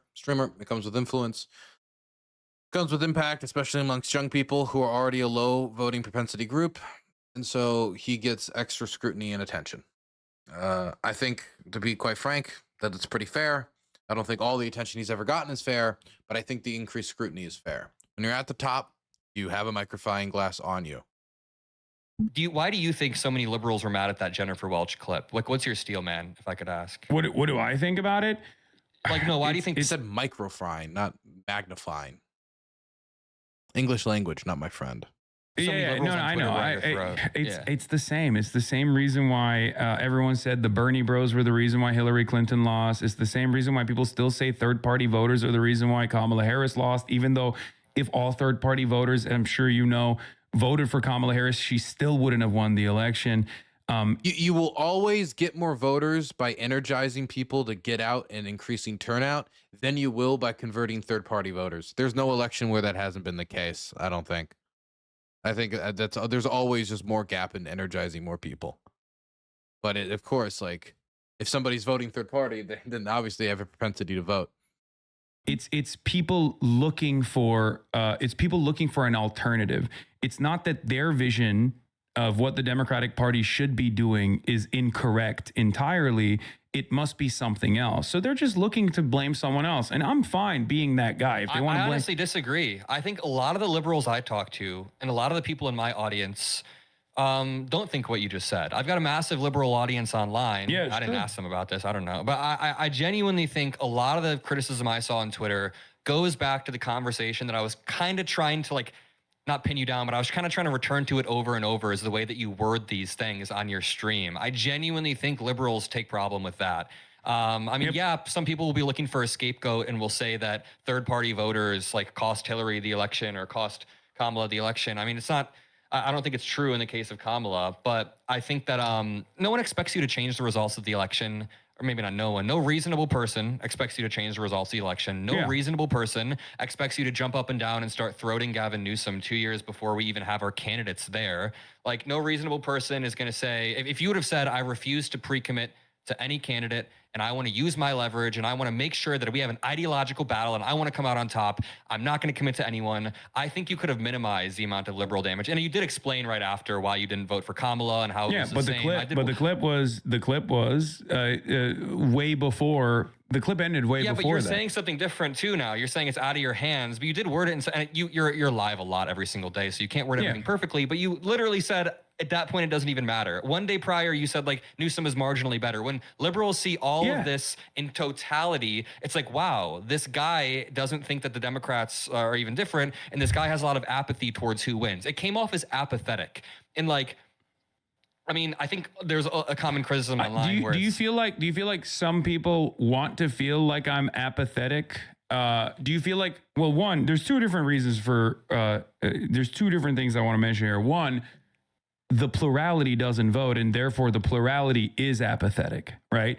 My audience, as I've demonstrated already, is not apathetic, and they are voting for the Democratic Party when push comes to shove. I think the plurality would be less apathetic if we could illustrate more. I think the plurality is apathetic because people say there's a marginal difference between the parties. Okay. If we could illustrate. This is a good point. So I think messaging this was something the Democrats talked about a lot. Messaging is the problem, not policy. I think it's a combination. I think what produces voter apathy is a whole bunch of factors, and bad messaging is certainly part of it. But I don't think it's the major factor, but it is a factor. Do you think it's people like myself and others that are creating this apathy and not the multi-billion-dollar messaging infrastructure of the Democratic Party that is making it seem as though the differences are either completely irrelevant for them? No. Or inconsequential. No, I think it could be both. It can be both and. Two things can be true at once. So the Democratic Party is definitely insufficient. No. But that was the point I was making. I was saying incredibly insufficient. Okay, sorry, keep going. Sorry. Well, that is precisely my point, which is that I can't outflank the party. If the party is constantly communicating that they're going to be moderate, they're going to have only marginal differences, but they're going to be the adult in the room, and that's what they're communicating. My reflection on that as being devastating is not going to actually change people's minds that were going to previously vote for the Democratic Party and don't. And that's precisely the reason why virtually everyone in this community voted for Kamala Harris, regardless of the setbacks that she, regardless of her election hangups. And that's the reason why I don't necessarily care what liberals say on the internet. If they want to yell at me, it's fine. But one of the things that they consistently mention is oh, he's popular because he's shitting on the Democrats. And that is the problem. like you're basically recognizing that the Democratic Party is an incredibly unpopular brand, and we have to fix that if you want the Democrats to actually consistently and reliably win elections. Which I care a lot more about the policy agenda than I do about like Democrats as a brand, as a party winning, right? Sure. So that is the issue, and these guys don't understand that that's the issue, and constantly recycling harm reduction narratives over and over again doesn't actually make people on the outside, the plurality of voters that do have that apathy, take a different look at the Democratic Party. It just makes Democrats look like smug elitist assholes who are entitled to your vote. Wouldn't an easier message or an easier way to have delivered what he wanted to get across about Gavin Newsom have been then, will you vote for Gavin Newsom in 2028 versus JD Vance? A better thing to say than I'll vote third party would have been, it probably would not end up mattering because I think he'll lose for X, Y, and Z reason. And then you could say I'd vote for him for reasons that should be obvious about stopping JD Vance from becoming president, having a not as bad option, or you could, I guess, continue to dig in. But I mean, it would have gotten across the idea, I think, better than throwing your support behind a third party. And for I them, think it can be both and. It can be both and. The Democratic Party definitely needs to message better and draw the difference better. But I also think that the way that you speak about it, I'm not blaming it all on you, by the way, not even blaming it mostly on you. I think that the way people speak about it is that the parties are the same does create that type of apathy. There is a genuinely good argument that voting Vance in 2028 versus Newsom is harm reduction in the long run. No, there isn't. But that is words that you put together in a sentence in my chat, Evil City. As well, when they're not the same. We've walked through this entire stream how there are meaningful differences. You do recognize. I talk about the differences. If people that were watching the clips actually came and tuned into my to my live broadcast or even watched any of the YouTube videos or whatever, they would know that that's not all I say. No, right? I watched multiple full-length videos, and you really blur the lines. And I'm not gonna when your audience. You do. In the video, you said two things back to back. You said Democrats have literally written you out of existence. Later on, you say Democrats would essentially shoot you. It's fine to use hyperbole, but then you're bringing up two clips. Those are two different clips. No. It's in the same video, though. It's the same video. I know, later but I already explained to you that. But there's additional things I say in between those two clips. Between these two strong declarative statements, you for a second say, yeah, sure, being a trans person in a blue state is probably better than a red state. And then you go back to saying the next statement. The idea that and there are a million examples I can show you if you want to see it, but the idea that I don't actually maintain the validity of the harm reduction argument, I just don't present it as the number one solution. I recognize that there is a difference between the Democratic Party and the Republican Party. The clips that people oftentimes will recirculate will be on issue-specific things like Israel, Palestine, like the continuation of genocide, right? Like both off of the genocide that unfolded when Joe Biden was president and Kamala Harris was vice president, and also the way that Kamala Harris communicated about what she would do differently from Joe Biden, which was unfortunately nothing, right? Like there are certain aspects of we have a difference of opinion, or we have a different approach between the Democratic Party and the Republican Party that's just like not translating to the population at all. And there's good reason for them to actually, there's good reason for the average person to not think that there's any major difference between the two parties. As far as genocide is still genocide. One is being conducted in a way where Trump is also saying additional unhinged shit. The other one is being conducted where Joe Biden keeps saying, oh, we have red lines, and then Benjamin Netanyahu keeps crossing them, right? I mean, there's like differences. I would actually say those differences might be somewhat more marginal, but I wouldn't say no difference, but it would be more marginal because if you're saying, well, Joe Biden continues to send weapons, but he doesn't send bombs over a certain poundage due to the potentiality of civilian casualties. Well, Trump is the guy who said, you got to go after the women and children, right? That's what he said back in 2015 when he was, becoming the star he is today. So I do think that, yeah, that would probably be something that's more marginal in the difference. That one specific foreign policy issue, definitely not foreign policy as a whole, as I said earlier. But even then, there's still differences that could end up saving lives. You know, you would start saying the hundreds and hundreds of lives in comparison to the tens of thousands you would rather be saving. It feels marginal, but that's because, yeah, that it is marginal, but it's still a difference. It feels disconcerting. It feels disheartening to fight just for the dozens and dozens of lives instead of the thousands and tens of thousands of lives. But it is a difference. And again, are we going to talk about any other foreign policy issue, or is it just Israel Gaza specifically? Yeah, I agree. I think the Democrats need to stand the fuck up. And I think that this is an issue where Democrats definitely need to be meaningfully better than Republicans. Yeah, I mean, it's not even just like because it's electorally beneficial.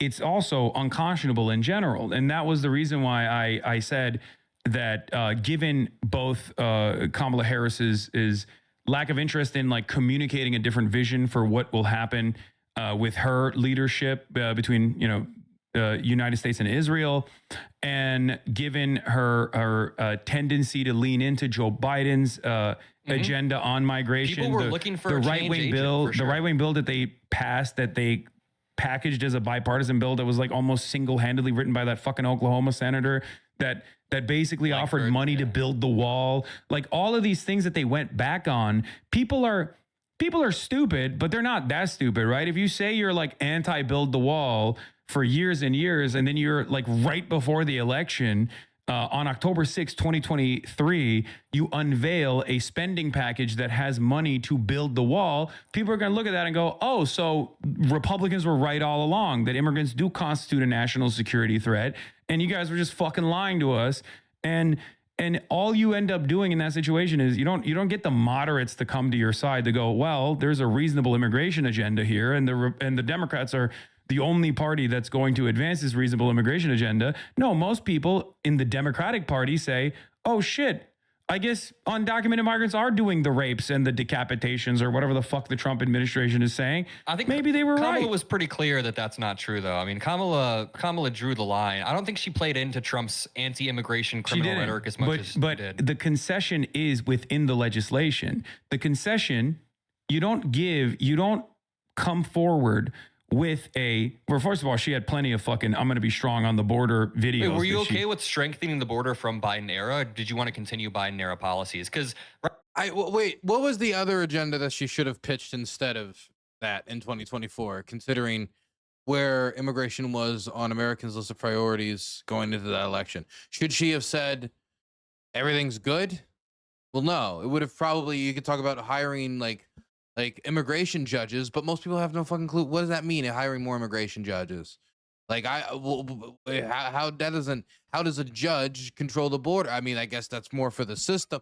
It's not just saying you're strong on the border. That's so you can interpret that whatever way you want. I mean, people have assumptions about what that means, but being strong on the border could mean more immigration judges to get people through the system quicker, right? To make it a more efficient system, as well as getting things like drones to patrol the border area so we could have surveillance on those who are undocumented and crossing the border, which seems like something the drones could do instead of just trying to build like a giant wall with turrets and a moat or whatever, you know? There's things that she could do in translation of the word strong, but there's no way to approach the 2024 election without trying to show some strength on the issue. It's just, how do you channel that strength? You would channel it towards what would actually contribute towards you channel it towards what would contribute towards a solution, and not just fear mongering. right now, I thought the Biden era policies were horrendous because the first 100 days of immigration that he ran on, he did not accomplish at all. If you go back to 2021, I believe it's in the month of February, where I said, if the Biden administration, when the images came out of Customs and Border Patrol whipping the Haitian migrants at the Texas border, you remember they had the reins on horseback? And I said, the Biden administration promised a comprehensive first 100 days of dealing with the humanitarian crisis at the border. And they had a lot of really good policies in there. And those policies were supposed to revolve around expeditious processing of migrants that are coming in and offering them temporary protected status, going through expeditiously on their asylum applications and Somebody says, I haven't seen Gaza in months. I'm sure it's a catastrophe. Over 600 people have died since Trump's ceasefire went into effect. 600 Palestinians, at least counting the Palestinians. making sure that they are relocated, okay, appropriately all around the country. And they got so scared that the Republicans started instantly hitting the immigrants are coming in to do rapes lines over and over again, that they completely backed away from it. And they thought, as long as we don't address it, it'll go away. And then Greg Abbott came out, Ron DeSantis came out, and they did the whole human trafficking scheme, if you remember, where they took undocumented migrants that had crossed the border to legally apply for asylum. And then they shipped them to Long Island and all these other places with the express purpose of ruining the immigration process that was already underfunded. At the time, I said, Joe Biden needs to punish Greg Abbott. He needs to throw Greg Abbott in prison for human trafficking. He needs to do the same thing for Ron DeSantis. He needs to play hardball. They didn't do that. I don't know if he should have imprisoned him, but I think charging him or certainly something to show that you can't do that. That would be, but I don't know if the goal should really have been imprisonment, just because of the general national temperature. But yeah, there should have been extra repercussions. I just don't know if the image of Joe Biden arresting two governors over what people would say is a plane ride. You know what the man? I just can see narrative now. We tried to bring the reality of the border crisis to the liberals, and they responded not by dealing with the crisis, but by putting us in handcuffs. The Biden regime, I just have no interest in fucking playing into that. If somebody has to be arrested, they have to be arrested. But repercussions is one thing. I don't think you would have gotten far. No one was held accountable, and all it did was create a $12 billion budget. You should be held accountable under the same rules. There is no, I agree that people should be held to the same rules, government officials versus, everyday people. But there is no everyday people deports fucking, takes 100 people, put them on a plane. So that's not an everyday people thing. Shortfall in places like New York City that the federal government did not give immediate aid to, that they could not give immediate aid to, because they purposely bricked the immigration system that exists. Because these guys are supposed to be processed in Texas. The courts have adequate funds to have these guys be processed in the state of Texas, right? And they didn't do that. They didn't do any of that. And that's the reason why over the course of the 3 years, Joe Biden went from having a popular agenda on immigration, winning the popular vote, on a much more progressive agenda on combating immigration with a more humanitarian framework, moving towards amnesty, which again has always been broadly popular as opposed to mass deportation. And he didn't do that. And then they conceded on the right-wing attitude, on the white nativist anti-immigrant sentiment. And that's the reason why they lost the election. Yeah, I think that Biden's immigration policy left a huge vacuum for Donald Trump to then come in with the most far-right immigration policy possible. I don't think they tried to act like all immigrants were criminals or tried to demonize them in the same way. But yeah, they absolutely messed up. And that kind of brings me to a more affirmative message for the Democratic Party and how we need to not only run on things that excite people, run on things that actually turn people out. It wasn't just Biden, by the way. Democrats completely conceded on the issue of immigration. You don't agree? As a national party. As a national party. I think that the Democrats are kind of just moving where most... They conceded the conversation. They allowed Republicans to take over the conversation, and they seem to want to either run away from the topic or mostly run away from the topic, honestly. Most Americans are not. They're just basically saying we should have a stronger border. We should make sure that people can come here legally in a safe way. We should make sure that people can come contribute to this country. But I think they're trying to end the abuse of the asylum process we saw under Biden. I don't agree that have they conceded fully to Republicans? Is that what you're asking me? No, Democrats have not conceded fully to Republicans. No, not fully. Have they conceded the Republicans on the false notion that immigrants constitute a national security threat, you think? I I haven't seen that. No. Wait. You don't think which that the Democrat? October 6th, Wait, 2023 which- bill was a concession to the faulty notion, the complete? The one written by Langford? Yeah, the one Wait, that. Can you name one mainstream Democrat who's called immigrants a national security threat? No, of course not. But that bill was packaged as a reasonable and just approach to the problem of criminal migration, like migration that was, and also then there's like the Lake and Riley Act and all this other stuff that came along after bill, Donald Trump. I think that bill increased funding for asylum judges so that asylum seekers could be processed in a more speedy way. The bill was absolutely not perfect, but after 2 years of Biden, were we even in the majority when they were trying to pass this bill?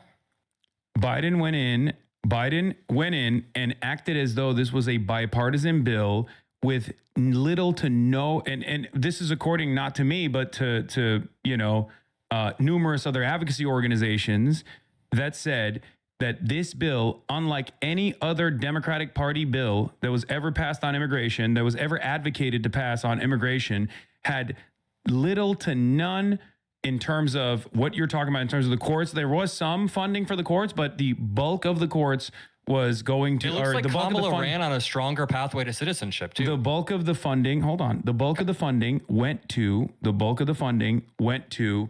the apprehension, the ICE facilities, Department of Homeland Security, and funds that were about combating immigrant crime. Like that was the main focus of it. And the Democrats still had some. Is ICE about combating immigrant crime, or is ICE about it's more about deporting people? I mean, if somebody's an immigrant and a criminal, they kind of shoot up the list to be deported, kind of get focused in on. But I don't know if it was more about immigrant crime or the crime of being an undocumented immigrant. At least that's how the state views it. Residual fears about that, which is precisely the reason why a bunch of Democrats not only have voted to fund ICE, both under the Biden administration or give additional funds to ICE, but then also on top of that, voted for the Lake and Riley Act, which was heinous. I think you and I both agree on that, right? Yeah. Yeah. So that's, and the reason why they found themselves with their pants down now when the issue has completely swapped to our side, my side, maybe not even the Democratic Party side necessarily, the way that they were communicating around it, because you still had Chris Murphy and I believe January or February talking about how, well, Joe Biden actually deported more migrants than Donald Trump did, but he didn't do it in such violent ways, as though that's like somehow supposed to be better, because all of that is a concession that like migrants need to be removed from the boundaries of the state. Like there's no need to make a concession like that, because you and I both agree that migrants are our neighbors. The difference between an undocumented person and a documented person is paperwork. That for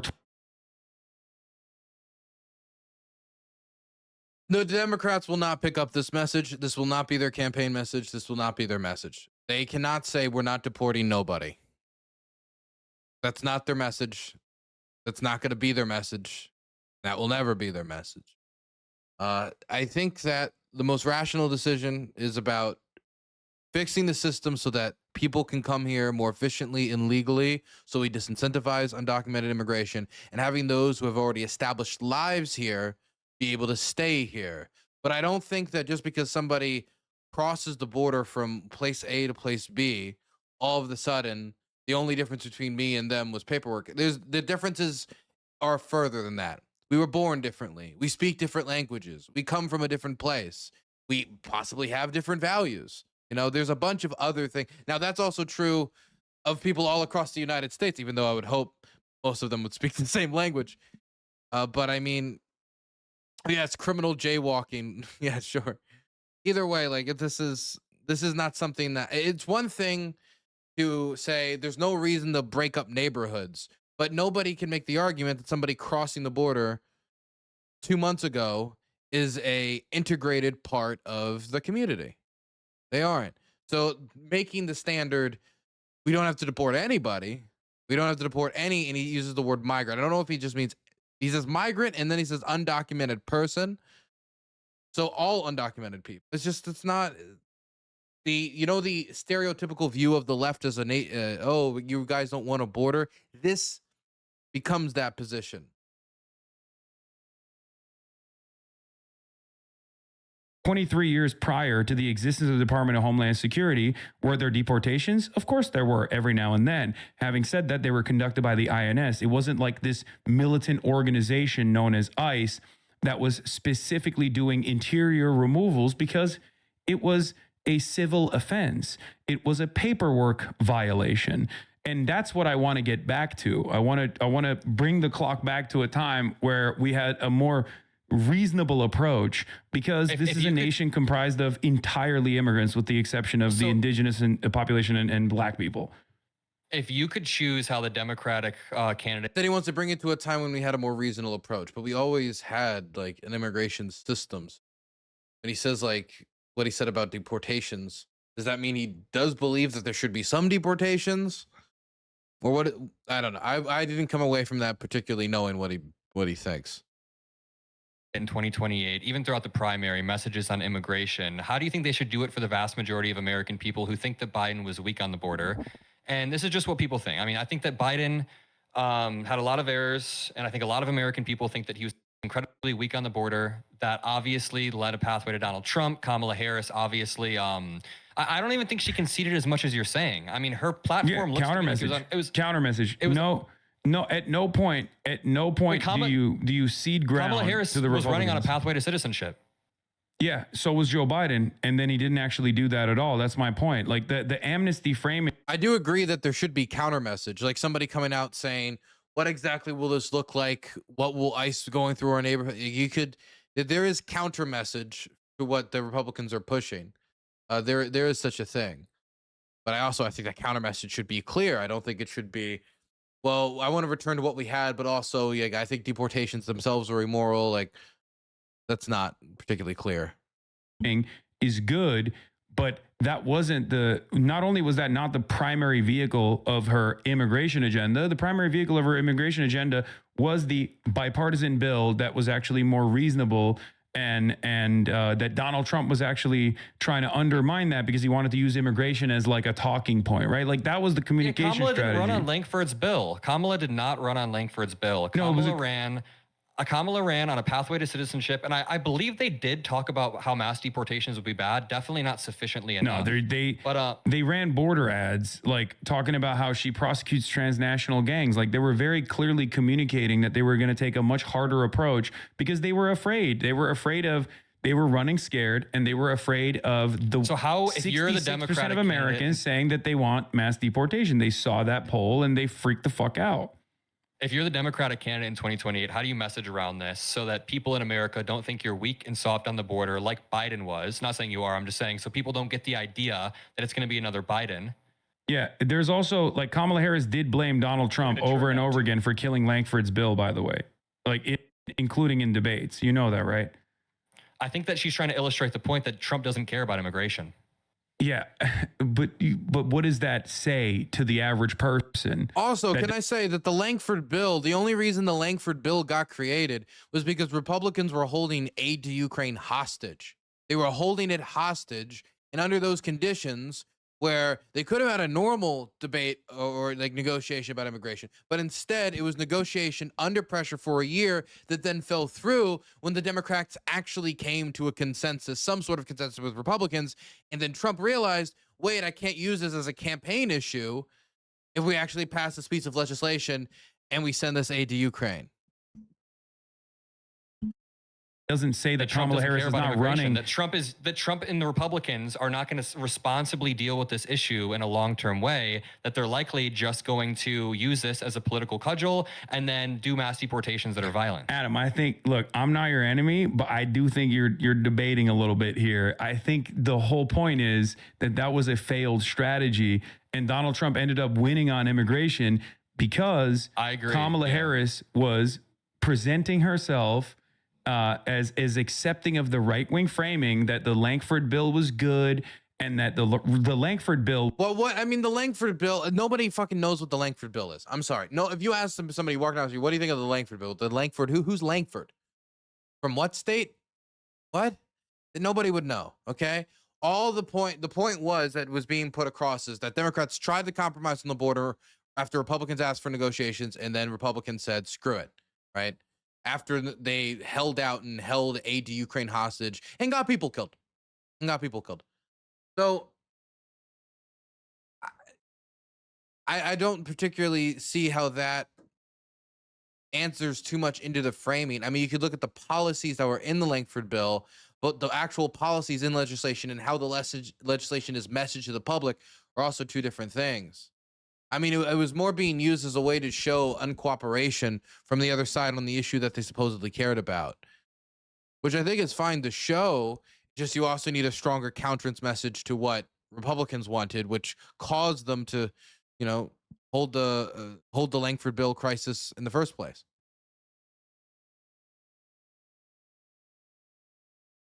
Was also presented as like a very militant approach to immigration because they were afraid. They were afraid that they saw those polls that says 66% of people want mass deportation. It never should have gotten to that point. It never should have gotten to that point at all, right? Like no one in America should have ever said 66% of us believe in mass deportation. We're a nation of immigrants.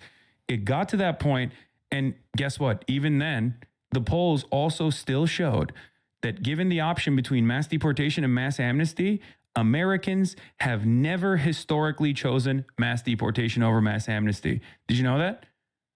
No, I didn't. But what's your affirmative message? But you would have known that if you watched me, or even if you watched my Ro Khanna video or my. It doesn't. I don't know. It does not seem like Hasan has a really like.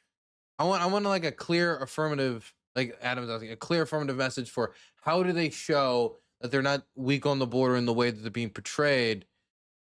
Like, I think that's a good question. Ro Khanna conversation. And he just says like counter messaging. But what type of counter messaging? And counter messaging towards what end? Like, I had an idea. Like, you talk about what mass deportations would practically mean when it comes to police enforcement. Would this mean American citizens getting ID'd on the street? The separation of neighborhoods, separation from fathers and children, when the children are American citizens but the parents are not. Like, you could talk about all this like practically in your counter messaging, but what's your like affirmative message for the immigration system, how it should work? Because I brought it up to Democrats over and over again. This is what I'm saying. Like, this is my, like, I have a broad vision for a better future, and I try to communicate that to the Democrats to the best of my ability. If they don't want to fucking listen, it's out of my hands. And that goes back to the same point. I want to have a conversation with Gavin Newsom. I want to communicate to Gavin Newsom what these spectacular failures look like. But if he's too busy yucking it up with fucking Steve Bannon, Charlie Kirk, Ben Shapiro, talking about how his son is a major Charlie Kirk fan, talking to Ben Shapiro and apologizing to Ben Shapiro on Israel not being a genocide, or apologizing to Ben Shapiro about what his like social media team said about ICE. I don't run Gavin Newsom's podcast strategy. I don't know. But no, but his podcast strategy is deliberate because he wants to, he thinks, faulty or not, that if he communicates a certain attitude to as many people as possible, that he positions himself as a moderate figure who's going to be tough on crime, who's actually going to be conciliatory to Republican figureheads, that's how he's going to win the fucking election. And I have no other way to approach what his advocacy is going to look like, what his policy agenda is going to look like this far out. But my assessment is, judging by his pivot to the center attitude with his policies that he's presenting on the podcast that he's doing so that he can win the elections or that he become the presidential candidate, judging off of that, there's not anything I can do. It's out of my hands if he runs in the same way that Kamala Harris did. I think that's why we pressure them hardcore in the primary. But I do want to ask, so you're running. Why not just say Gavin Newsom isn't bold enough to win? That it's why whatever. Newsom's campaign. I guess we don't have to use Newsom as a stand-in. But No, you're running we can use Newsom as a stand-in. Okay, there's good stuff. There's good stuff in Newsom. Okay, so you're running it. How do you model the immigration platform so that you don't scare off people and that you also have an affirmative, exciting message that's pro? Yeah, we're a nation of migrants. Donald Trump and the Republican reactionary forces are constantly pitting neighbor against neighbor. These people are the backbone of the American economy, and they've been here for 10 plus years. They've worked tirelessly to make sure that you have fucking tomatoes and tomatoes in your salad and guacamole on your Chipotle burritos. Stance. What? So far, that's the Democratic Party stance entirely. No, hold on. it doesn't matter. I'm not going to fucking concede on, Lankford bills or say that like ICE is supposed to exist in the way that it does at all. There is a clear difference between someone like myself and the way that Gavin Newsom has communicated thus far, or the way that like the National Democratic Party is currently being perceived, right? The reason why we think they're being weak is because they are too conciliatory. They say, oh, people want to abolish ICE. It now has like plurality. And yet the major Democrats are refusing to say that. And they're saying, no, ICE actually wants body cameras. Technically, from a harm reduction standpoint, body cameras are better than no body cameras, right? Even though Jonathan Ross was filming himself when he shot Renee Good, technically body cameras could potentially bring about some semblance of accountability. That's harm reduction. But the difference shouldn't be between body cameras versus no body cameras. The difference is abolish ICE versus keep ICE at the current level of funding versus take ICE's funding away, then inevitably abolish it and go back to the previous structure that existed, where the Department of Homeland Security wasn't this massive Palantir-backed Israel-style surveillance apparatus, but instead was there was a more just process that actually yielded American prosperity for decades and decades, when people knew that they could come here and work fucking hard and become an American citizen, because that's what's beautiful about the United States of America. No matter where you come from, you can't live in Turkey and become Turkish. You can't live in England and become English. But if you live in the United States of America, you can become American. You know who said that?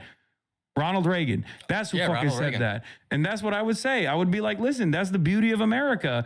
And the Republican Party of today has. So you want to return to the old system? I thought, because the way he was saying earlier about like whether we should do deportations, period. But if you want to go to the old system, say we should return to what it used to be, and hire more immigration judges. You can say that. I don't know why.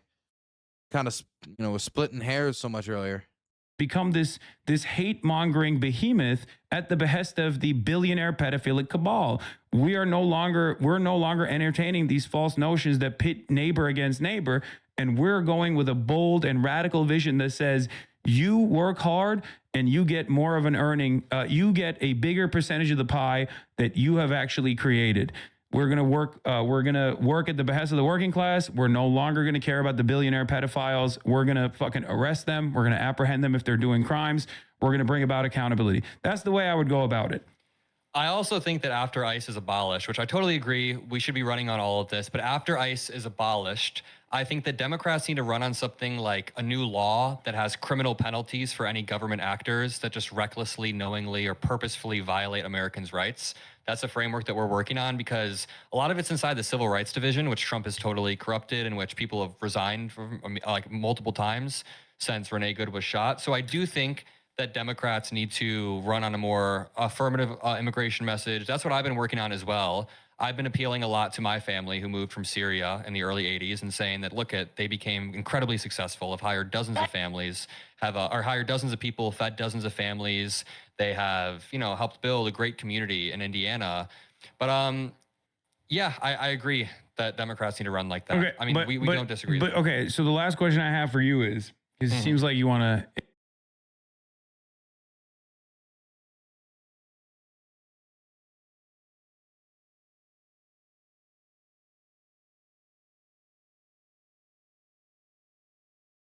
We actually made it to the end. Really? Let me check. Looks like we might have actually made it to the end. You want to be done with this conversation? I totally understand. Yeah. Okay. Because Kamala Harris also vowed to sign the border bill that Trump derailed, as she spoke about on her DNC speech as well, where, because they were presenting it as like Trump is a derailer. Trump is actually not serious about tackling the immigrant crime narrative. And that they were, that they were going to be serious, unlike Donald Trump, which, again, I kept saying over and over again that was a major mistake. But if, let's say, Gavin Newsom runs scared in a similar fashion, do you feel like we will be able to overcome voter apathy, or should we rely on how scared people are with how devastating Trump has been? And hope that like whoever the Democratic Party presents is going to eke out a marginal victory? No, wait, should we rely on harm reduction narratives is what you're asking? Well, my point, the thing that I'm trying to present to you is that if Gavin Newsom, the way that he's communicated so far on his podcast and whatnot, if that materializes into his like presidential candidacy, and he puts a bid out there for himself as a guy who is going to run scared or going to be more moderate than the way that the Democrats have been presented so far, they're too woke, all this stuff, and goes along with that. And then he ends up losing to JD Vance. Do you feel like that will be because of people like yourself and myself who had differences in opinion with Gavin Newsom, who still tried their very best to communicate that like JD Vance is going to be, you know, even more devastating and somehow more Palantir backed than this current administration? Or do you think it'll be in the hands of the Democratic Party at that point? I agree with you. I've agreed with you this entire time. It's in the hands of the Democratic Party. It's in the hands of, honestly, us to have a good ideological battle. I mean, look, there's the vote, there's the responsibility of the individual to participate in their democracy, and there's the responsibility of the party to put forward like a decent enough candidate. Obviously, the vast majority of the blame falls upon the party, but people should still participate in their democracy and like go vote. And if you stay home, it's kind of harder for you to complain about the outcomes, et cetera, et cetera. While that's a boomer take, I think that boomer take has truth to it. And make sure that whoever wins the primary is somebody who is not going to run or concede to Republicans. My entire thesis this time has not been that, or my thesis the entire time has not been that it's us that does this. I think that it's on the Democratic Party, absolutely. Okay, I think a lot of people that yell at me don't want to come to terms with that reality, because that's my argument. It's I'm not, like, listen, it's not your fault if the Democratic Party loses. It's not your fault if Gavin Newsom wins the primary. My entire point earlier, and the steel man I was trying to make for the liberal movement, is just responsible platforming and speaking about the Democratic Party in a way that doesn't minimize the gap. And I disagree with you that that's just based on clips that have been spread out there. I watched a decent amount of your content. It just felt like there was a repeated minimization, but. Yeah, there is sorry. I'm getting blasted. I just look, simply put, my community, myself, like we work hard to get Democrats elected. It's the only feasible option for people who are on our side of the ideological spectrum. There's no third party viability. And also, I've never, contrary to what people think, I've never actually supported Jill Stein. For the record, I told people that I won't endorse Kamala Harris. Having said that, if there's one person I would urge people not to vote for, it's Donald Trump. And I also did communicate to people that Jill Stein is, a little bit of the closest I would ever arrive at like someone being an op, right? Someone who is just materialized every 4 years. A lot of people got mad at me for that. That's just my assessment. And I stand on that. Yeah. Having said that, the reason why I did not go out on an affirmative campaigning for the reason why I didn't affirmatively campaign for Kamala Harris over and over again is because of the things that I just already explained to you. And I think you seemingly agree with that. And that's precisely where I'm at as far as like where the blame lies. I think at the heart of the Democratic Party, there's still this attitude that like Democrats are entitled to the votes of marginalized people. Democrats are entitled to the votes of the working class, because after all, the Republicans are far, far worse for labor rights than the Democrats are. And this is true, right? But why don't people recognize that? Why do they still go back to culture war narratives? That is what I want to solve. And I know what the reason for that is. And I think a lot of people don't want to recognize that. A lot of people that say, no, you're wrong, and the Democrats keep losing because you're just not voting hard enough for them, don't want to recognize that Democrats are judged by their weakest members as a national party. They are judged by the Joe Manchins. They're judged by the Kirsten Sinemas. They're judged by Mark Kelly sometimes when he's being weak on union-related issues. They're not. Mark Kelly, that was actually my biggest issue with Mark Kelly, was always his union weakness. He's like everything about Mark Kelly. I mean, an astronaut combat veteran whose wife was the subject of one of the most well-known political assassination attempts in history and survived getting shot in the head. advocate for disability, right? I mean, like every part of it, like screams to a consultant class individual, like just, oh my God, they're drooling thinking about running them. But never particularly good on union issues. Never was.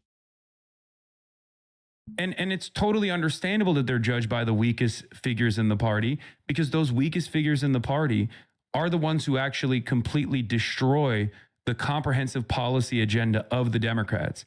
And because I will constantly shift the blame back to people in positions of power, whether it be the Democratic Party or the National Party, or their capabilities to whip these votes that are necessary to go forward with a comprehensive vision. He's also one of the strongest supporters of Ukraine in the United States Senate. I will throw that out there too. Very strong Burns supporter. is an immoral, morally corrupt, bankrupt man. Hey, Jesse, thank you so much for the primer.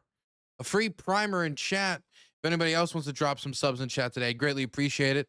We have the Minneapolis documentary in production now. Script done. It's getting worked on.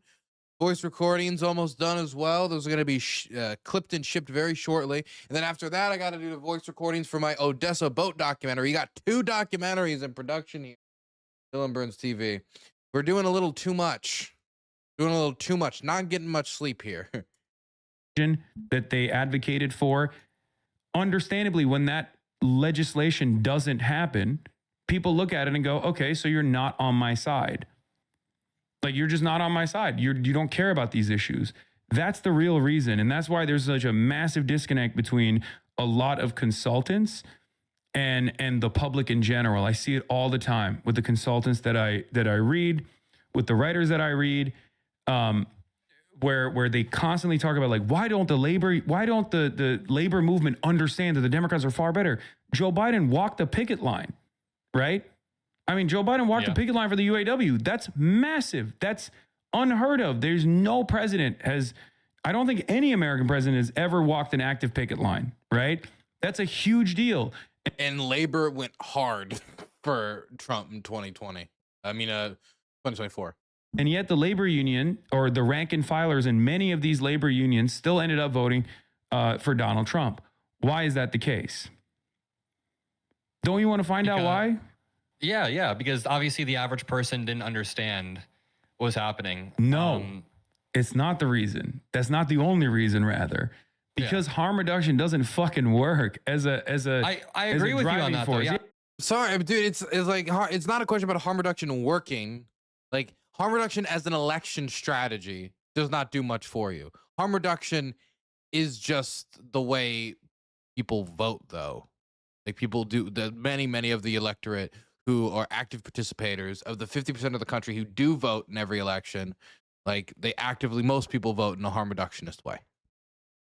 So it is like a force of elections. So it's not like, oh, it's a theory or a narrative. It's just the way things work. You know, if I had a vote where, let's say I was voting for like Ro Khanna, even if I was voting for Ro Khanna, to me, I would still be doing some amount of harm reduction. Do I think Ro Khanna is strong enough on Ukraine? No. Do I think Ro Khanna, like, I could go into issues and I could find I'm voting for him because even if they might be not perfect on Ukraine, they're still better on all these other issues. There's always going to be an amount of harm reduction that's going into a vote. Always. So, I mean, it is true that campaigns could rely on it too much and then just basically use attack ad after attack ad, which has dominated our politics. But it's just a force of nature. It is a force of nature. I've agreed with that. I've agreed. The average person, you know what the average rank and filer thinks?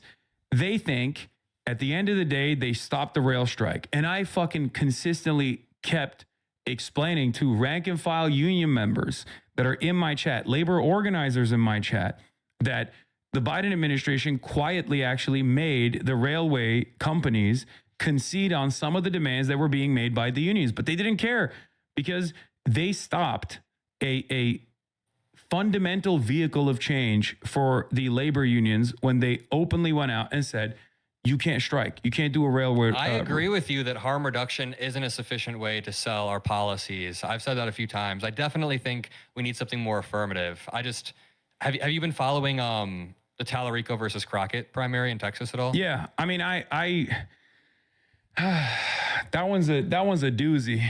Dude, this one's really blackpilling me on the way that the way that people listen. I really respect Jasmine Crockett as a candidate or as a person. I think she's a firebrand who's stuck at the Trump and was a great representative of that district. But the way that people are attacking anyone online who endorses Tallarico is really just not cool. I've seen my friends get called like white supremacists. Yeah, this is the James, not James Gandolfini. This is the meme of the first time when we're at the gallows, and I'm like, first time? This James is what Franco, it is. yeah. Look, I've been doing this since 2016. Yes. No, yeah.